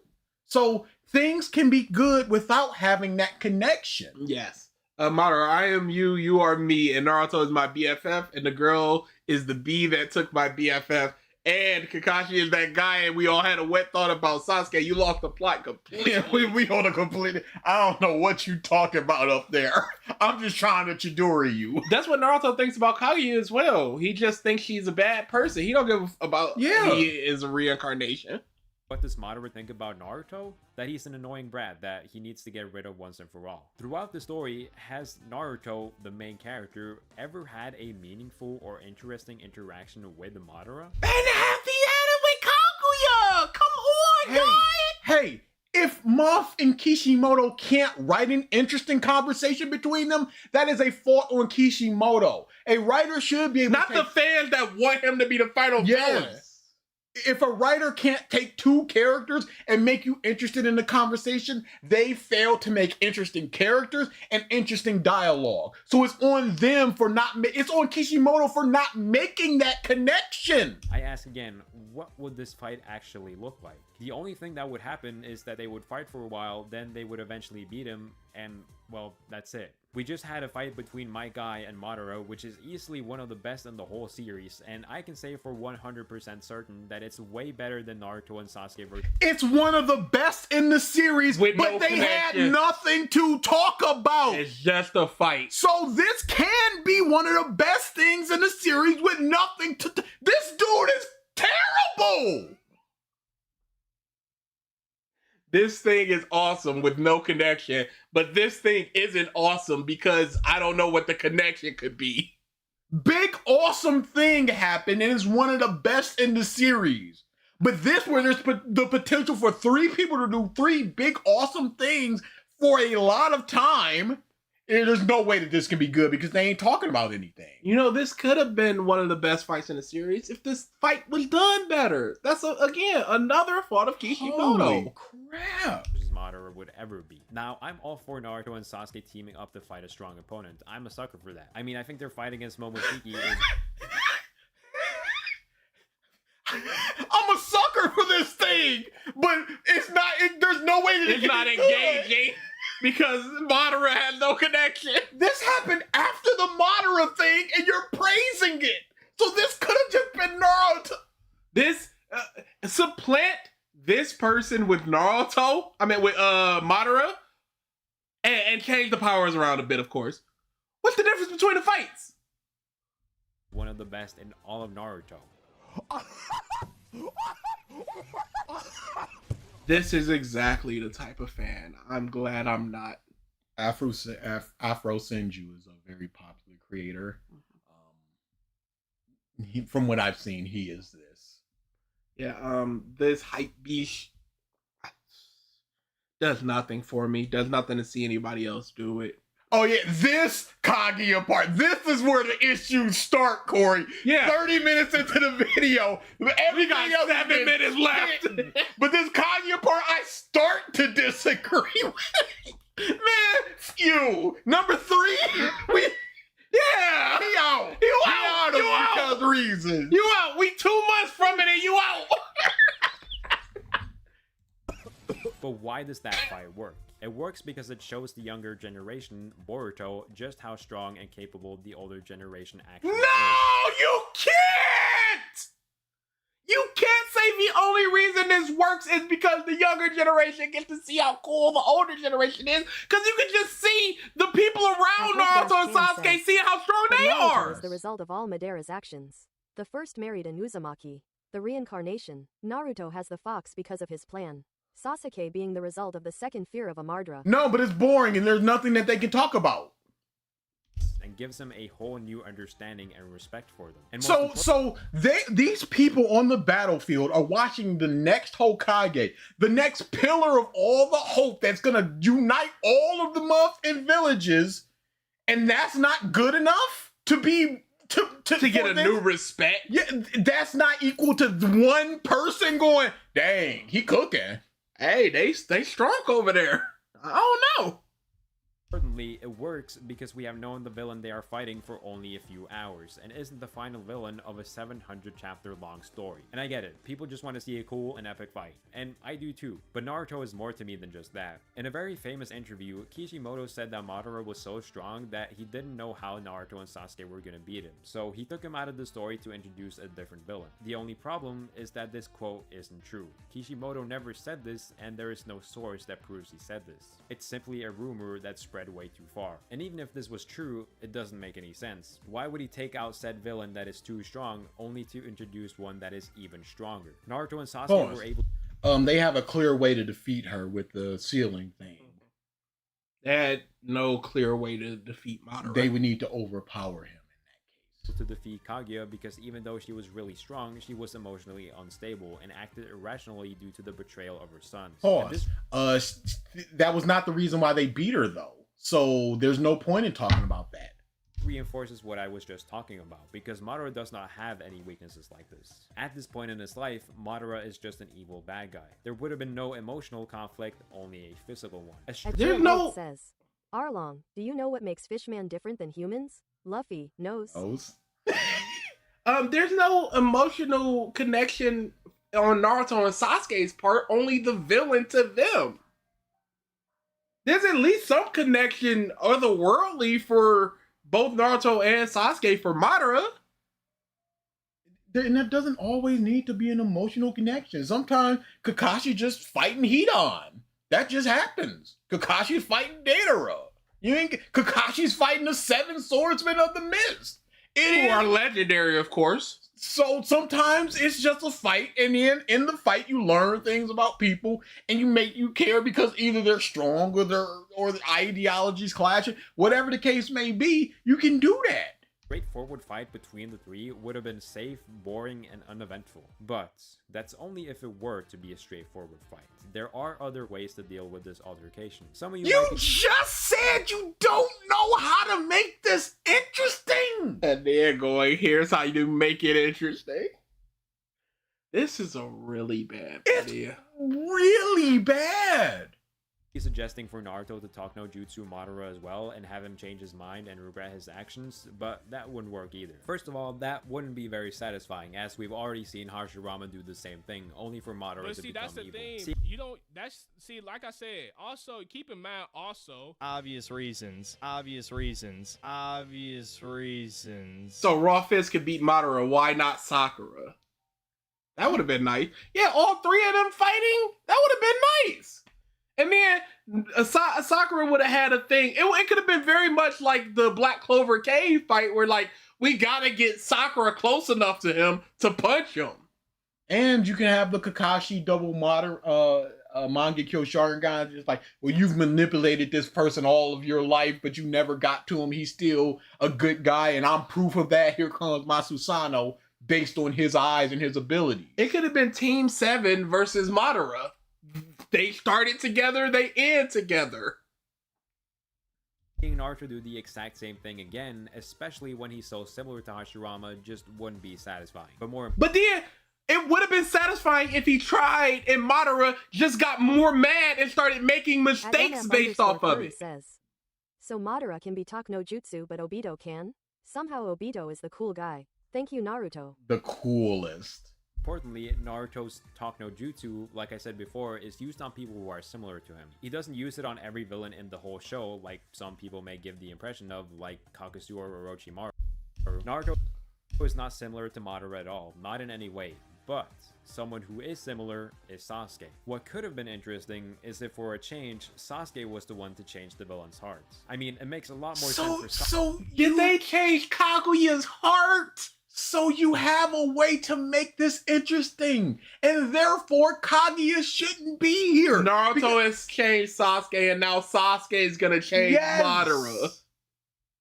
So now you have to talk about why didn't this happen, and why is the thing that happened with Kaguya better than this? Sasuke to be the one to do it compared to Naruto. Towards the end, Hashirama tells Sasuke that Madara is a fundamentally kind man, and that Sasuke might be able to stop him without using force. It's an interesting idea, but ultimately it wouldn't work either, because as we know, Kaguya isn't the final villain of Naruto, Sasuke is, and he had made up his mind that he was going to be the final villain since this moment right here. But there is still a few So he can't change his mind ever. There's nothing that Naruto could say that would have made him change his mind. Because that's exactly what happened. He did change his mind. This could go down. Sasuke could successfully convince Madara and change his heart, only to stab him in the back at the very last minute and take his Ten Tails power. It would build up Sasuke as an even more determined and intimidating final obstacle. So why didn't this happen? Did you forget? Are you lost in the sauce and you forgot that you said there's nothing that could make this interesting and Kaguya is better because she has that connection. Now you're making a connection and making a through line into the fight as the actual final fight. Why didn't this happen? You know I'm sick and tired of the idea of that Sasuke is the final villain.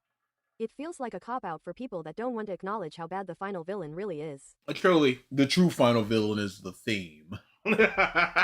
And also make Madara's story even more tragic. He's finally willing to trust someone else and to try their vision, only for them to stab him in the back. Either that, or Sasuke could convince Madara that his revolution is the best solution, and team up with him against Naruto. I'm really just spitballing here though, and I'm not trying to say that these alternatives would have been better than what we got. I'm just trying to explain that a regular basic fight between Naruto, Sasuke, and Madara just wouldn't be that good to me. Okay, nobody said that it would be a regular basic fight. Yes. You put that on everybody, Yes. and then you tried to disprove it. Yes. Come on with this. Just what they asked for was for him to be the final villain. Never the way the fight is gonna go. We just want to see fisticuffs and jutsus flying. No one ever said that. They wanted this man to be the final villain. Kishimoto was forced by Shonen Jump to kill the best villain in the entire series and introduce the worst villain in the entire series. This is also not true. What benefit would Shonen Jump gain from killing Madara and introducing a new villain? Setting up Boruto, Naruto, the next generation. Which now happened. Now we see how strong this person is, and now she's the weakest of the clan. And now we got to deal with all the super strong people. Story longer, Kaguya gets introduced in chapter 679 and is defeated 10 chapters later in chapter 689. Let's say Kaguya wasn't a thing and never showed up. The team would still have had to fight and defeat Madara, which would have taken basically as long as the fight with Kaguya. Pause. It could have taken as long or as short as it possibly could have. Why are you saying that it would have taken as long as with Kaguya? You don't know how long it would have taken. Yes. You're just implanting that for some. What is this doing? It could have taken twice as long. It could have taken half the time. I don't know. But don't just arbitrarily be like, it would have taken as long. Kishimoto being forced to introduce Kaguya to make the story longer isn't true. It can't be true. And considering the manga, it can be true. It's just not. It's a vast improbability. Ends at such a perfect round number. I'd imagine that Kishimoto had planned the story quite a bit in advance to make sure it actually ended on that number. Then he should have foreshadowed them. She was only around for 10 chapters? That's it. Yeah, when you put it into perspective like that, it's hashtag crazy. Star and Stripe.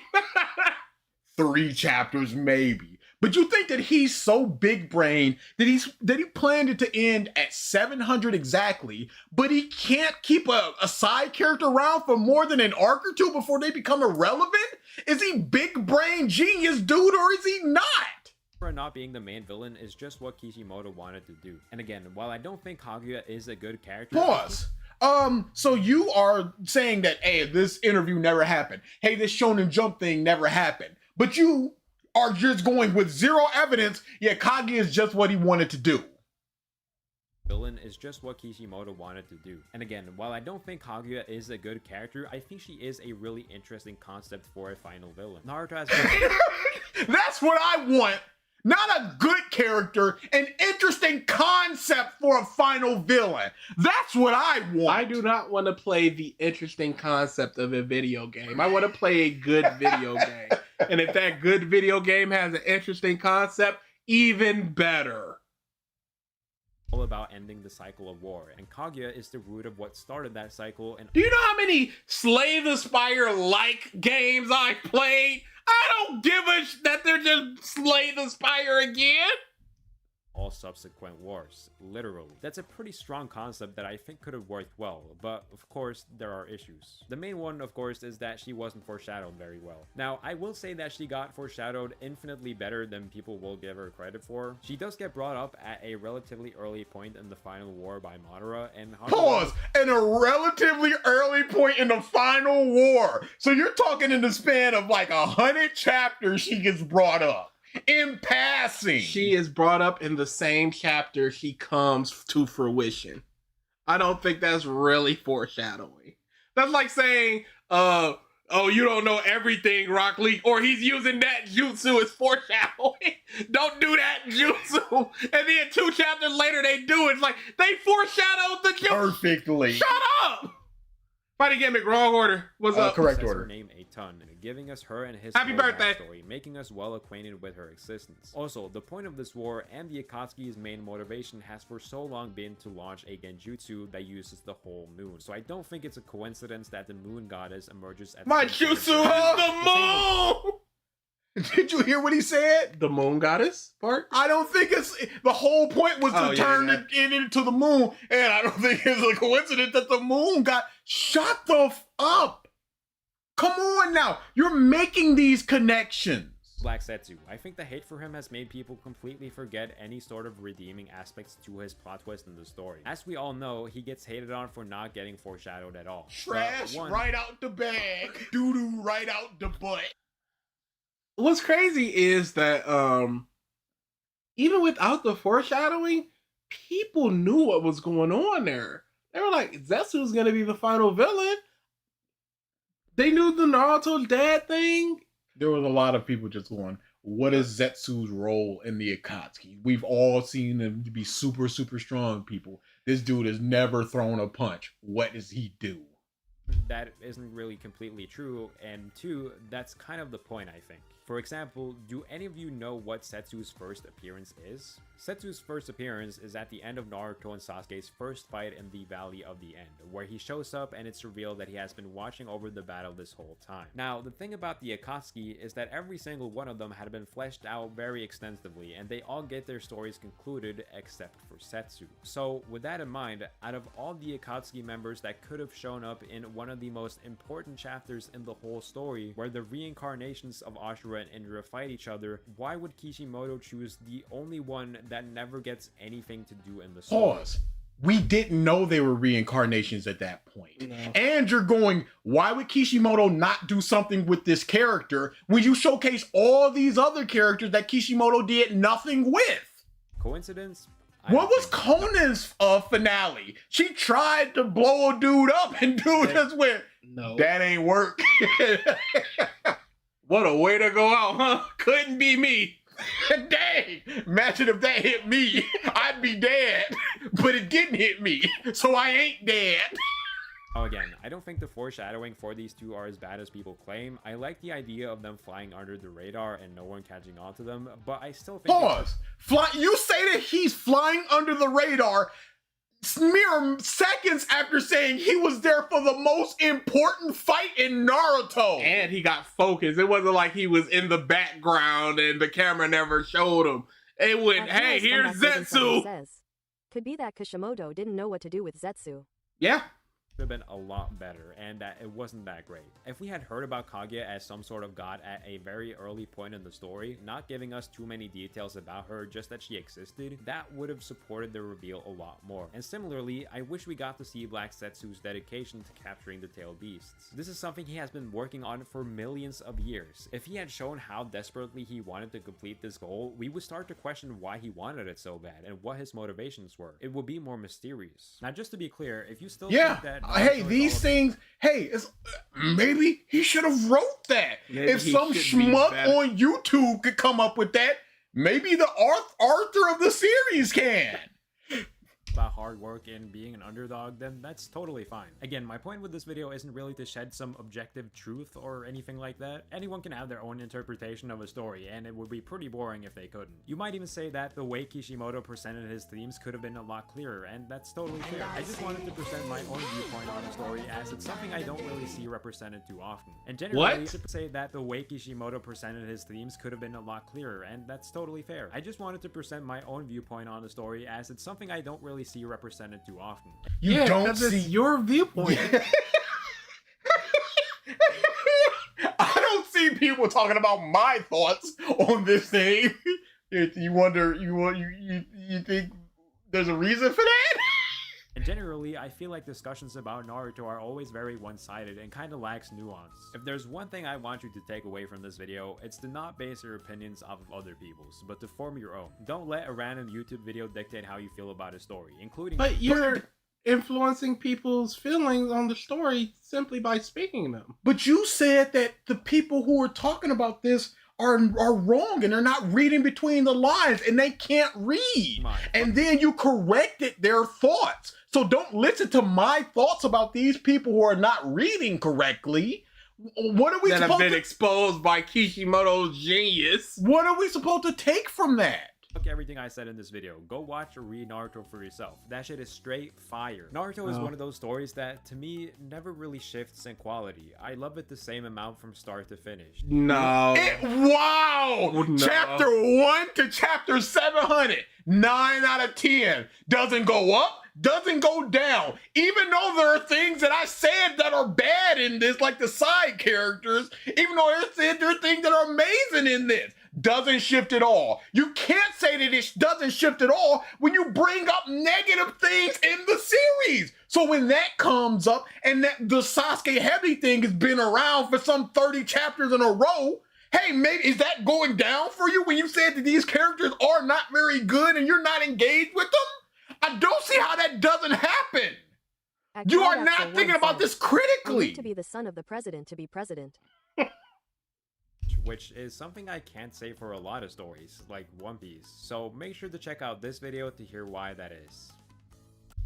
I'm probably going to take that video off the list. Yeah, at this point. Key. At this point. Because this dude is legitimate. If you don't think Naruto declined greatly in Shippuden, I got nothing for you. The fact that he's just like, it doesn't move at all. He's just sitting there watching it going, yes, Sakura versus Ino is just as good as Naruto versus Sasuke. Or Gaara versus Neji. I feel the exact same way from chapter 1 to chapter 700. You don't say that. You don't think that. You don't feel that. There's no way that you can feel that. I don't feel the same from chapter 1 of One Piece to chapter 1200 of One Piece. There are very good arcs. There are very bad arcs.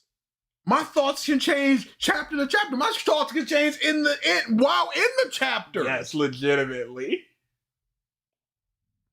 In Fairy Tail 100-Year Quest, I don't care about spoiling this, because who actually gives a... But they're fighting this water chain guy or whatever. As they are what to do. And it's Gray and Juvia. And Juvia gets caught. And she's like, oh, I'm sorry, Gray. And she gets ripped to pieces. Chapter ends. Next chapter begins. 1 page, and she's like, I'm fine, y'all. I actually did a water clone with this thing that said, hey, I can't use my magic. The dude said, you can't use your magic, but I used my magic before it hit me, you see. Unbelievable. It was amazing. And people were clowning on it. Oh, I thought you were about to say clapping. No. Oh, I was about to get so mad. They were not. Gokit 23 time. The best that I saw was people just going, yep, that's Hiro Mashima for you. Nobody was just like, yes, this 8th Juvia fake out was actually super good, y'all. People were so pissed. So their feelings changed from beginning of the previous chapter, there was no death fake out, to the end of it, where it's just like, I know she's coming back. Yes. She didn't die. To the very next chapter, page 2. And the same thing with Deku's arms. The same thing happened. Oh, his arms are going, oh my God. No, they're back. Six pages later. Baby. No, we're good. What chapter was that? So we got a little bit of time. I thought we were talking boys. I pulled it up and everything.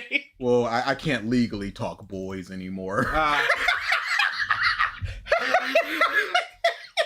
They have come for me because I came for them.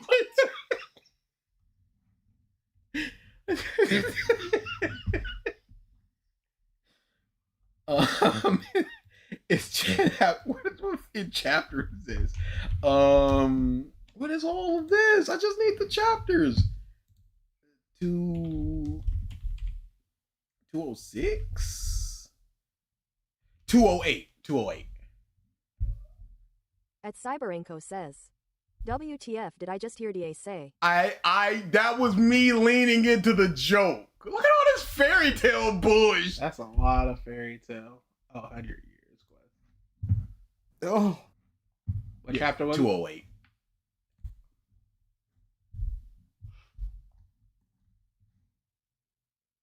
Look at all this in water guy fight. Oh no, here comes the virus.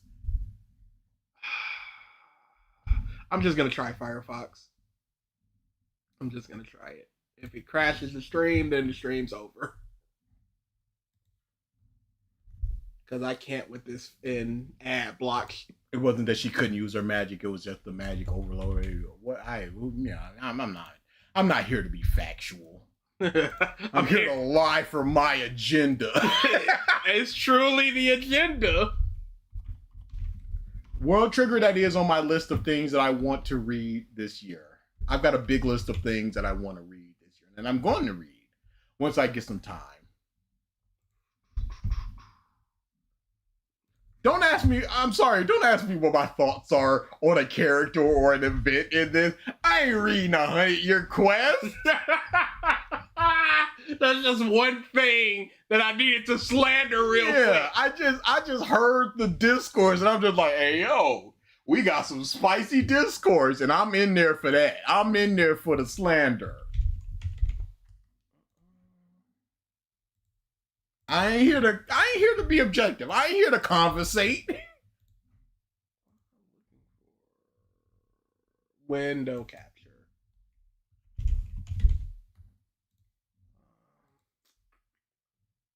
Firefox. What about King's Game? I was listening to it was an iceberg of disturbing anime and manga. And King's Game was on that. And it was just like, the King's Game, it's got a good start, it's got a good middle, the end falls off a little bit, but I still recommend it. I'm like, I don't think that's what happened at all. They're fighting. Yeah, look at that! Go up to where he explains whatever the pistis is. I don't remember. I was just skimming. A mere human entered me. I'm Dragonman. Don't worry, my Juvia's body is water. Oh no, it's hurting me. I've sealed away your magic. She's worried. Oh no, she's getting hurt. I'm sorry.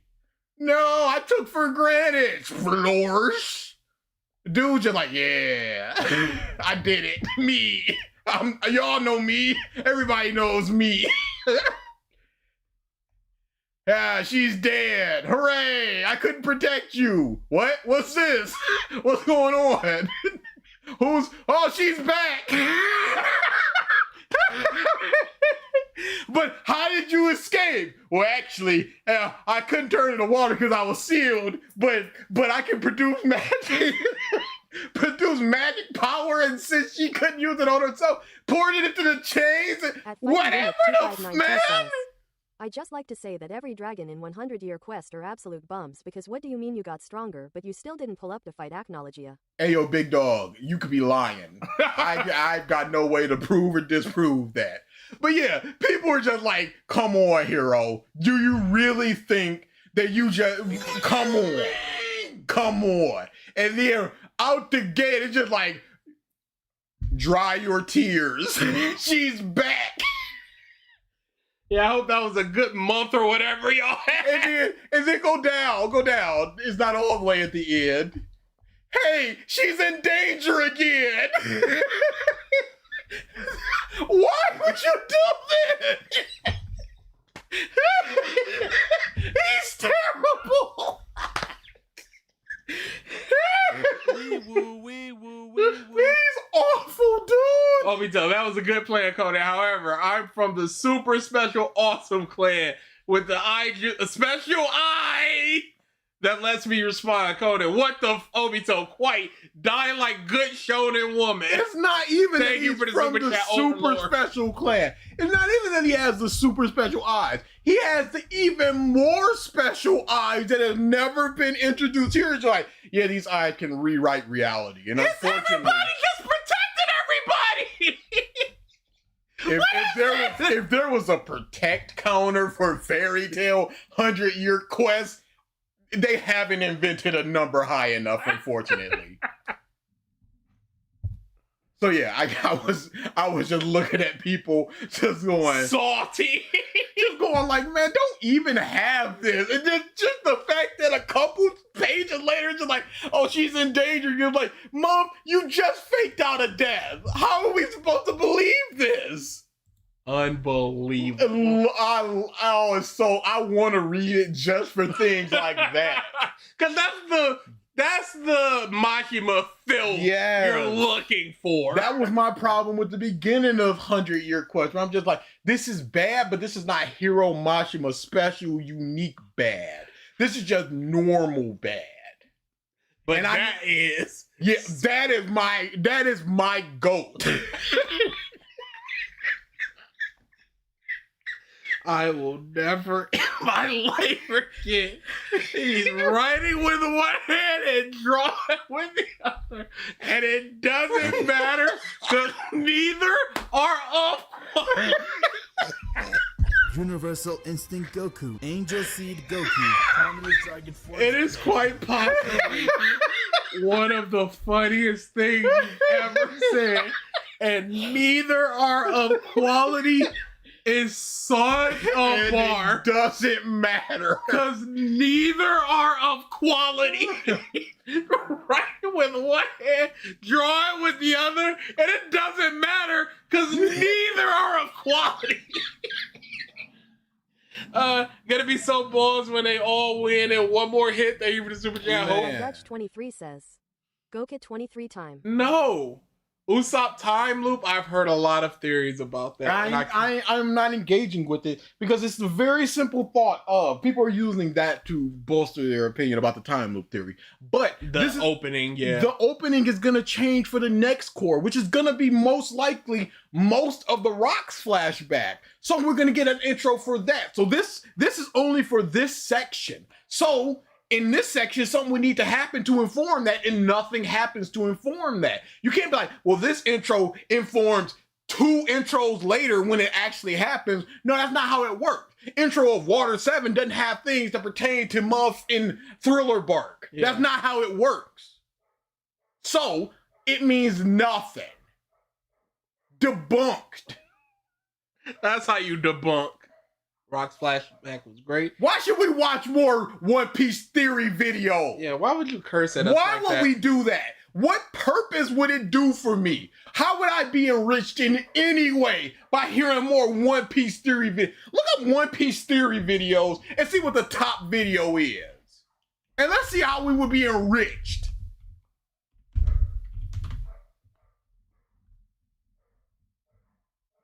Look at this. What the? is the Uchiha Eye?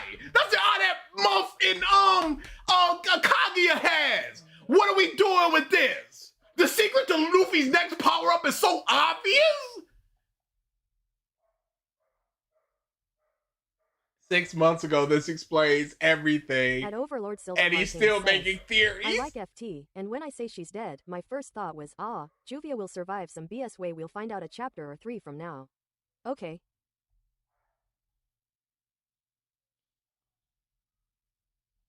Go to date added. What's the most recent one? Probably some Spanish. El Luffy de Giganto.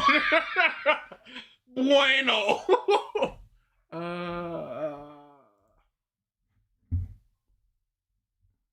The greatest hockey in the world creates the future. Creates the. What does that mean? What are we doing, Nami the GOAT? How does that? I ain't watching 30 minutes of hockey creates the future. How does this enrich my enjoyment of One Piece? Ugh. Oh, that's not good. Another time skip coming. Yeah, thanks, Anime Balls Deep. Entire One Piece timeline that people do that. Look at this AI bush. Look at this AI bush. Ripped straight out of a gotcha game. Too bad we don't have a One Piece T23. I would find them. Murder for it. I would kill anybody for it. The treasure is out there. Find it. He's the real One Piece. Scan all these muff with the infinite. Okay, no, that's not One Piece. I'm about to say. Let him humiliate Sean. Total death. Smoky water. Yeah, this is what I need. From Monk Corvo. Muffin. Nami the GOAT.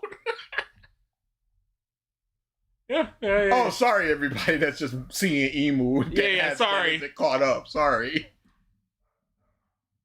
Yeah. But yeah, what are we gonna do with this? What does this do for us? I ain't got the time to do the things I want to do. And you telling me to watch these theories that's gonna be debunked? I don't care about in Emu del Delicioso bud. Get out of here. Emo del Negro.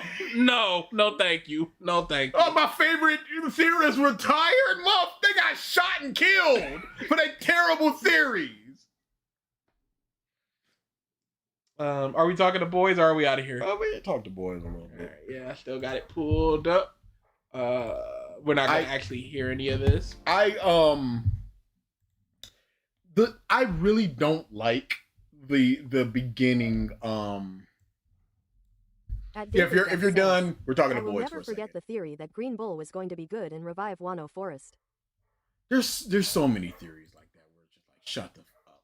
But I don't like the intro previously on the boys because that tells you essentially what's going to happen in this episode. Because in episode 3 it's just like here's Huey interacting with Translucent. I'm like, then there's no reason why you're not showing this other than it's going to be Homelander's kid. Go to the 3rd episode because I don't remember what it was. Where I'm just like, this is awful.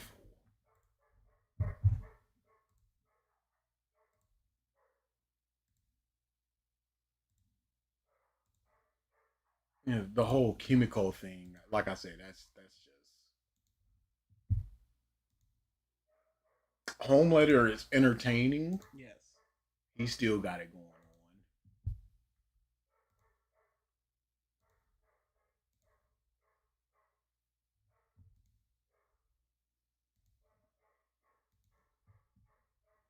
That dog going crazy. Yeah.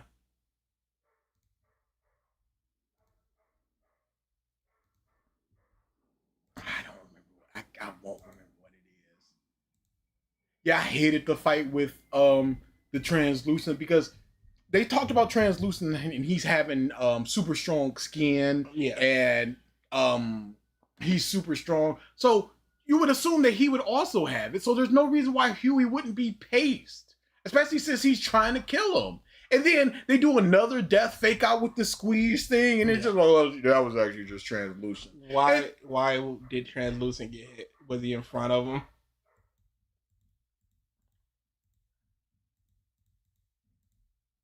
not gonna remember. Unfortunate. But yeah. At Overlord Silverheartains says, "Oh, are we going to talk about Homeland in an Oedipus Rex moment?" I would have to know what Oedipus Rex is. They also hyped up the bald lady for like 3 seasons. Legitimately, she did nothing, killed nobody important, had a super strong power sent by Homeland personally, they said. And she killed one person that did not benefit her at all. That is just so deceptive. Yes. It just gets her neck snapped and killed. And we're moving on. Yeah, out of here. Oh, it was her flying away. And it was just like, oh, I can't. I was doing it better on my own. I can't stay here, otherwise you're gonna get hurt. It's like, well, you are a very strong person. You can protect him as you did here. Yes. What would have happened if you weren't here? You're flying away with no plan while they have a plan to kill Homelander, a thing that you factually can't do. So where are you going and for what purpose? Now you've left Huey with... This one's for you. Left too close to his mom like Homelander. Gotcha. Thank you. Yeah. Thank you for Super Chat. Yeah, it's a whole... We can talk about that in a second. But you've left Huey with Butcher, whom you don't trust. Yes. It's terrible. You actively saved him from death. Now, if this happens again, you're not here. He's actually dead. Curry says, "Have y'all watched or read Invincible?" I've read the entire thing. I've read the entire thing. I read it like years before the cartoon. I watched season 1 of the cartoon. Season 1 is a vast improvement over the things that was in the comics of Invincible. Overall of Invincible, I don't think that it's very good. It meanders quite a lot. I don't remember too much of it to give specifics, but I just remember things I was like, oh my goodness, this is just going on for too long. And then there's certain things that just get wrapped up super fast. Thoughts on the Black Noir twist in the comics? Like most of the things, it is just a lot of the Boys comics is for shock value. Yeah. And this isn't like Just Stop's opinion or anything. I read all of the Boys after watching season 1 of the Boys. So a lot of them is just like, hey, here's Professor X, but he's actually just a pedophile. And there's a bunch of these mentally handicapped kids that he's taking advantage of. It's the lighter version of Cross. And then they just kill him. And then they just move on. So it's a lot of that. And the Black Noir was just like, it's a way to get Homelander to turn into that psychopathic person. Homelander gets killed, and it's like, well, actually, we're just killing this guy. And then they just kill that guy. And then actually, it was Butcher on the top of the mountain. It's the Sasuke thing. It was like no, it's actually him. Yeah, no, that's that. I don't really like the Boys comic. I hate that the entire plan and plot twist revolves around the virus and the V1 things that have gained importance in this arc. If they didn't have the virus, what would they do? Yeah. And they just introduced the V1 thing. They're like, well, here's a counter for that. And so now we have to do the virus thing and hope that he doesn't get the V1 to counteract the virus thing. It's a whole just like... And it's like, hey, let's give y'all the V1 so y'all are immune. Oh, no. I don't know. With no guarantee that it would work. They're just like, let's just hop you up with even more of this. When it has such a high failure rate, which they said. The only 5 people in history were able to keep that. It's terrible. Oh, yeah, you caught the end of a live stream. Yeah, we're basically out of here. We're talking to Boys, so if you're not caught up with the Boys, get that lady with her diet was taking that hostage out of here is just like, you gotta say that it's got antioxidants now. And then they reshoot it. The lady's just like, what's going on? She's getting captured. Like, there's nothing more refreshing. I'm like, that's funny. I hated the Raven kid. It's just like, she gets released and then she's just out like across the street. Look, like, what are we doing out here? And he's like, phew! Nobody saw you releasing her. Nobody questioned, hey, did it get the Raven Lady as well? No, everybody just ignored that, huh? Lava guy, penis jokes. Yeah, he comes. That's why he's bigger. Is he turned? Why is he turned on by lava? Because he's a guy that just is rocks. That doesn't mean rocks are the thing that gets him off. J-T3E2Y says, do you like the TV show or comic TV, vastly. The comic is terrible. The comic is it is almost without value. There are some good things. There's a lot of bad things in the TV show, but there's a lot more. There's a lot of good things as well. I still Homelander's performance, even when he's doing stupid illogical things, where I'm just like, this sucks. Like Anthony Starr is doing when he so killed good. all the people in the camp, and he had that conversation with Huey. I'm like, this is he's great. Yeah, he's great. Oh, you think we didn't know about that little stash? I don't give a fuck. Yeah. He's great! Why didn't you tell me this guy's name was Mother's Milk? Anthony Starr does such a great job. So I have that performance. And the comic, it's just like you don't have that. You have to put their own voice on it. The art style isn't very good. It's a real Rupert Grint as Ron situation where Ron thinks sucks. Terrible. But Rupert Grint is carrying that mug. And I heard a conversation recently. I can't remember what video I was watching. Somebody was like, hopefully they do Ron correct because he was done dirty in the movie. He sucked in the movie. I'm like, he's better than the books. He's better. Yeah, he's a hard carry.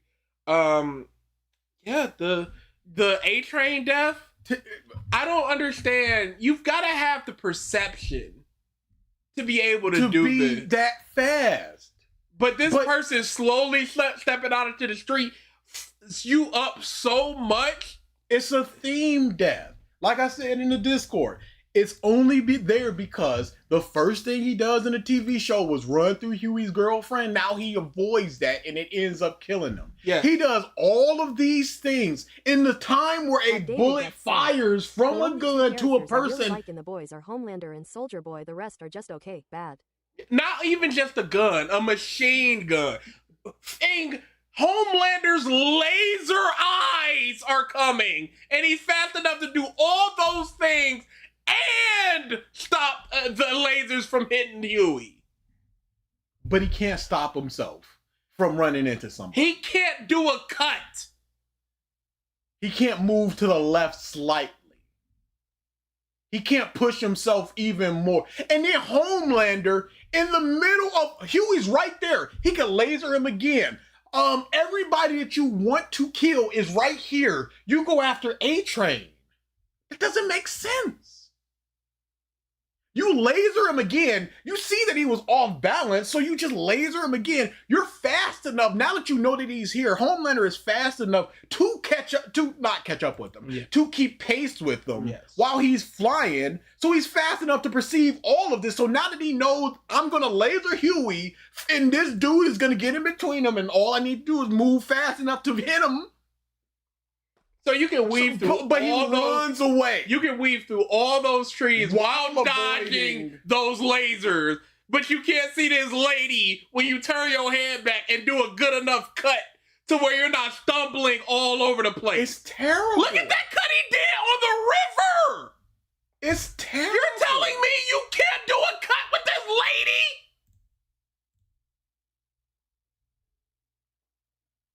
Dude! Come on. Come on. There's no reason why this should have happened. Unless his head is turned that entire time. 4 blocks to miles. It would have to be turned. In his perception, I mean.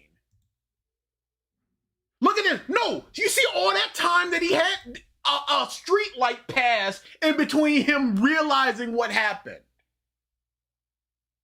And Homelander is not lasering at all, so you're not in fear of the lasers at this point. It's terrible. It's terrible. Anthony Starr and Jensen Ackles are way too good for the franchise. Yeah, they do. They both do a very good job.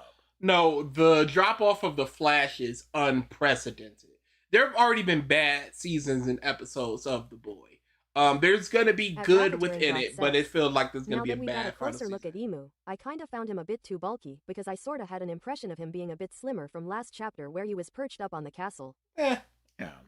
I'm not gonna say that you're wrong or right about your personal preference about him being small or big. If you prefer him to be a little more God, Super Saiyan God, where he's slimmer, and that's where the fear comes from. Yeah. I still dig it. I hated the Butcher meeting his dad to kill him thing. I hated it. It's so much time he goes to meet him. That conversation is just like, but it'll be fun or whatever. Yeah, it was like you why you killing me? The cancer's just gonna do it. Yeah. It's really just to show how he's getting all of his affairs in order and doing everything. And how quote unquote far he's fallen. Because he could have killed his dad at any time. He's Butcher. He still, even without his powers, he could have just blammed him years ago. What happened? Go to episode 2. We might do a boys become reasons. This is the lava dude. So they have the A-Train funeral.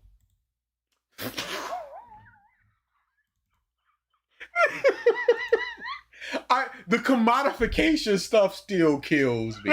In the beginning, where it's just like, oh, this thing is so great. There's no trans bathrooms. Yeah, they just randomly say that. I still love that. And I was just like, who is this dude? This dude looks so familiar, and it was killing me for so long. I'm like, was he in Hamilton? Looked it up. He was in Hamilton, of course. Yeah, the commod. I don't think there's anything that they can do to make that commodification thing go too far for me. Because it's all just a parody. It's all just supposed to be that super over the top thing. So it's always super funny to me to just be like all this trans stuff. When they were in the interview with Firecracker, they were just like, this is clearly AI. I don't recall having 7 fingers on my hand, and it's just a blurry picture. Just the spin that they did. They're doing the dance where it's just like, I'll laser you all on the TikTok. I just find that funny. That's just funny. And Homelander's like, they're making memes about me. Memes. I laugh. Whatever, man.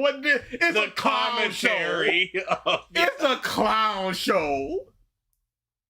The whole keeping it from Zoe thing, like that's. And like this ain't gonna blow up in your face. And she, like everything they've done, they introduce it. I'm mad for this, and then it blows up in their face. I'm mad for this, and then it blows up in their face. Happens with Zoe. Happens with the Invisible Dude's kid. Just talk to a mother. At Notera 2018 says, the thing about the AI thing is like it would take 2 people to look in the background to be like, hey, that's my dad who died on the flight. Yeah, no, it doesn't make sense. No, but the flight death still happened. Like, that part is still true. It's just him saying those things.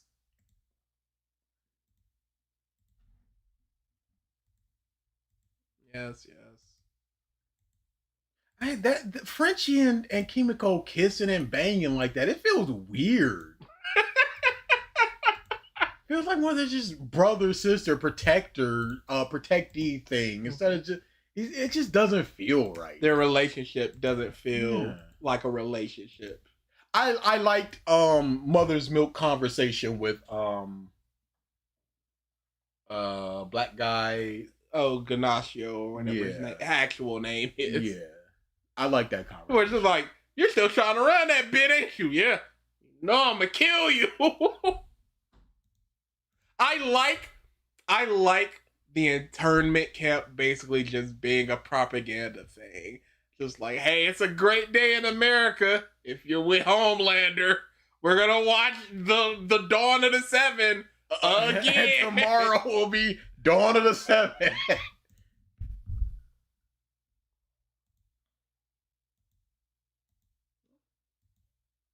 And it blows up, blah, blah, blah. I wonder what's gonna happen with the Raven Girl. I don't know if she's gonna save them or she's gonna screw them over in some way. There's obviously a reason for that to have happened. I'm just wondering what it is. I didn't like them just going, "Hey, the slightest jostle, yeah, we'll break the glass." And he's in the sky with that bitch. Yeah, floating around and all that. It's a poignant, like, hey, this is a really dangerous thing. We have to take super special care of it just to create tension, and then no real payoff for that. And maybe it will be paid off in the middle of the season. I still love Sage. I still love her. She likes Taco Bell, so she's my favorite. This is like, bro, you know that's not a good look, right? But I hate her inner voice thing. I hate that shit.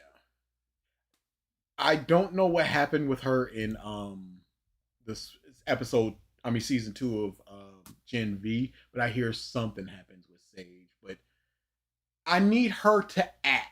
If she's with the Homelander thing, be with it. Be completely 100% on board. If she's with the Resistance, be that. But her just sitting there, I got a lot of books, whatever. If it's like, I'm doing what I think would be the most interesting, sure. But we gotta understand what she finds of interest in that aspect. Was weird. Why would you put it in a fragile thing? Yeah, put it in a metal box or something. Yes, it's 2 pieces of glass. Don't think Homelander is gonna die. I heard Davy D Guts. Are you serious? Oh boy. I heard somebody say that the best thing that could happen for him is to be depowered and forgotten. Just like in the series with him working at a gas station. The Fire Lord. Ozai, yeah. Where it's just like, he is so mundane, nobody cares, and he's too cowardly to kill himself.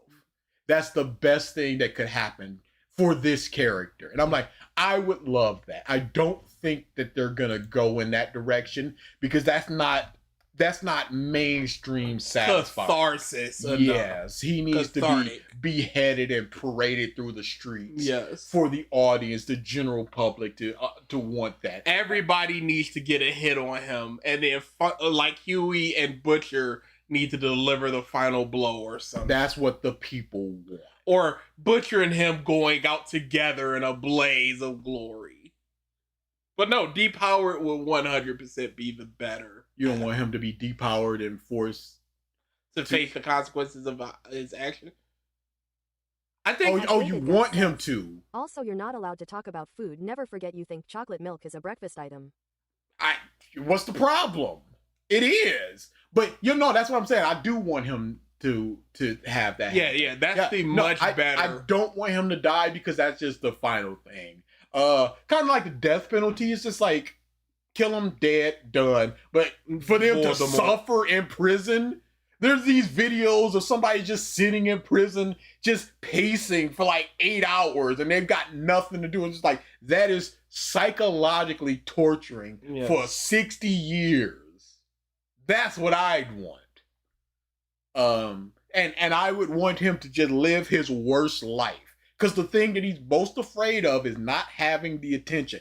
In episode 3, and he knows the powers give him the attention, so he's doing everything he can to stay alive and keep those powers. In episode 3, where a soldier boy is just like, yeah, he was brainwashed by the commies, but he's back and he's shaking hands with Putin and that propaganda bush. But Homelander sees that he's getting all the attention, and then he goes, yeah, he's my father, by the way, just to get some of that on him. That's what he's all about. And the best thing that can happen to him is to take that all away, and he's nothing. That's the best thing that it can be. And even have Ryan be what Homelander was, but an actual good one. Mm-hmm. So you've sired this kid that was your replacement, and there's nothing, and he wants nothing to do with you, and nobody wants anything to do with you. That's the best thing that could possibly happen to him. And if the show does that, it'll get some points back. It'll go from the 4 or 5 that it is up into a 6 category. Because you've understood the character to that point where you just go, the worst thing to happen to him is not for him to get beaten and then his head to get stepped on. The worst thing is for him to be forgotten and him to live through that, him being forgotten. His followers know they can no longer hide behind him. Yes. And he is abandoned by the people he's hurt and the people that used to love him. No power, no influence. Anybody can rock up to him and punch him, and so he's living in fear. He's got all of these things need to happen. 2592 says, I think I'm starting to not like Twitter when it comes to discussion around anime, because tell me why they saying Dante has a small attention span, but he's currently in the Chimera Ant-arc. He loves Hunter x Hunter. He doesn't like a character they like, so they're mad about it. Yeah, the V-beam is the best thing that could happen to him. You've got a dude that can instantly depower him. Yeah, no, that's what I'm hoping will happen. It's not gonna happen. I hope it does. It's gonna be the big bang. It's gonna be punch, kill, job done. Okay, I think we're good. Yeah, I think we're out of here. Maybe we will do it because reasons on the boys. That could be fun. No promises though. Enjoy the rest of your Saturday. Get the out of here. Normal revisited, back up and running. Yep. Question mark. Next week, are we doing Triggered or something else? We could do something else, and then in the middle of May we could do the Triggs one. Yeah, so we could do. Because Naruto or Triggered, Naruto Triggered is just like, ugh, let's do a normal stream of something. The Triggered is always going to be there. We're going to be there for a while, so we can come back to that every now and then. Yeah. Especially for the people who the following week don't want for the DSP stuff. So give them something. Yes. And then, once this April Fool's video is out, we can we can finally start getting into the Naruto, and we can start getting set up for Naruto because reasons, which shouldn't take too long to read. Yeah, in an afternoon you could probably knock out 30-40 chapters. So yeah, that shouldn't take too long. Especially if I'm making art, I could just put on some episodes and watch it that way. Yeah, especially I think there's a cut without the filler and stuff, so I have to check that out if it's dubbed. So yeah. There's some stuff. So Earthing, Leo. Yep. So next week we're doing a regular one. The week after we're doing DSP because of his big stream, and then there's also going to be a DSP at the end of that month. So you're getting 2 DSPs in the month of May. It's what everybody wants. It's what everybody needs. I hear the Mania build is bad, so whoever enjoys watching that, I hope you enjoy it, but it sounds like ain't going well over there. But that's today and tomorrow. No podcast tomorrow. I'm doing something. I already told Mike. So yeah. Thank goodness. Just a little bit more time. I will always take more time. You ain't gotta reread Naruto. You can do whatever you want. We're going through it in excruciating detail. Yes. So if you watch the Harry Potter, which I have recently done, it's good, dude. I just found myself. I started with like the 3rd book, and then all of a sudden it was like, all right, cursed child time. I'm like, where's the time gone? Listen to this whole. What happened? I think the best moment in all of it, and it's just full of good moments, is Professor Dumbledore.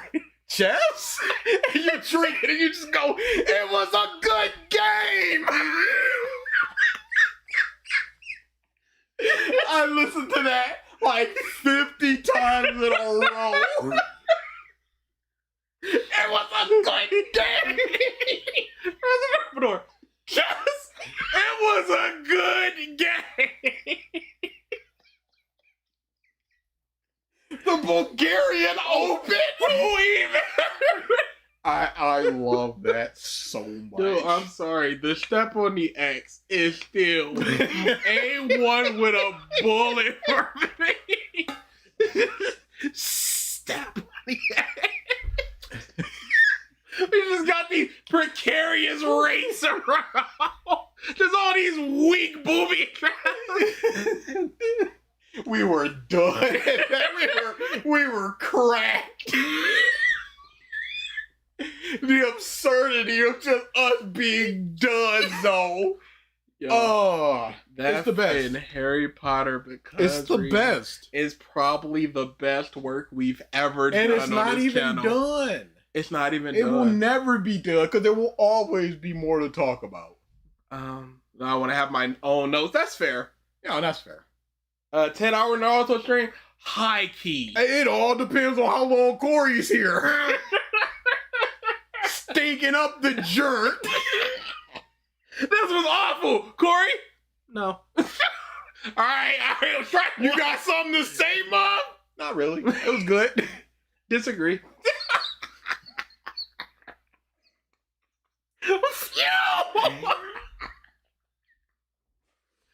Sasuke's new outfit with the whole black onesie sucks. I disagree. I like it. Why did he have to undo the strap to do the Chidori? Because why not? And that's gonna be it. and he's gonna be out hour 1. Are we watching the Naruto movies too? Are we doing the entire thing, or are we doing like manga anime? I am perfectly willing to watch them movies again. Hey, because so many of them are so hilariously bad. We're also doing the movies, y'all. How about this? Read the 700 chapters and then see where we're at. If we think we've got enough for 3, 4, 5, 6 hours, it's like we can't overstuff this. Wrong order, by the way, Davey. We can't stuff this any higher. Yeah. And then, dark medical ninjutsu. And then we'll do a different one with the Naruto movies. And then we can do like the Hunter x Hunter and Bleach movies. Maybe we just do it anime movies because reasons. Explaining how the entire plot of Naruto is broken from top to bottom. Corey, nah, I'd win. Or maybe we look at the movies and like 3 filler arcs. And that could be fun. We'll see. Movies and filler. Yeah, we'll okay. See. There's some ideas there. So for now, just think of it as the 700 chapters and however many episodes, absent of filler, and then also the eventual movies and filler. All right. We're truly out of here now. Enjoy the rest of your Saturday. Get out of here. Stop coming to these. Come to the DSP one. DSP is not next week, but the week after. Come to that one. Do not come to the next one, whatever it is, because you need to stop coming to these.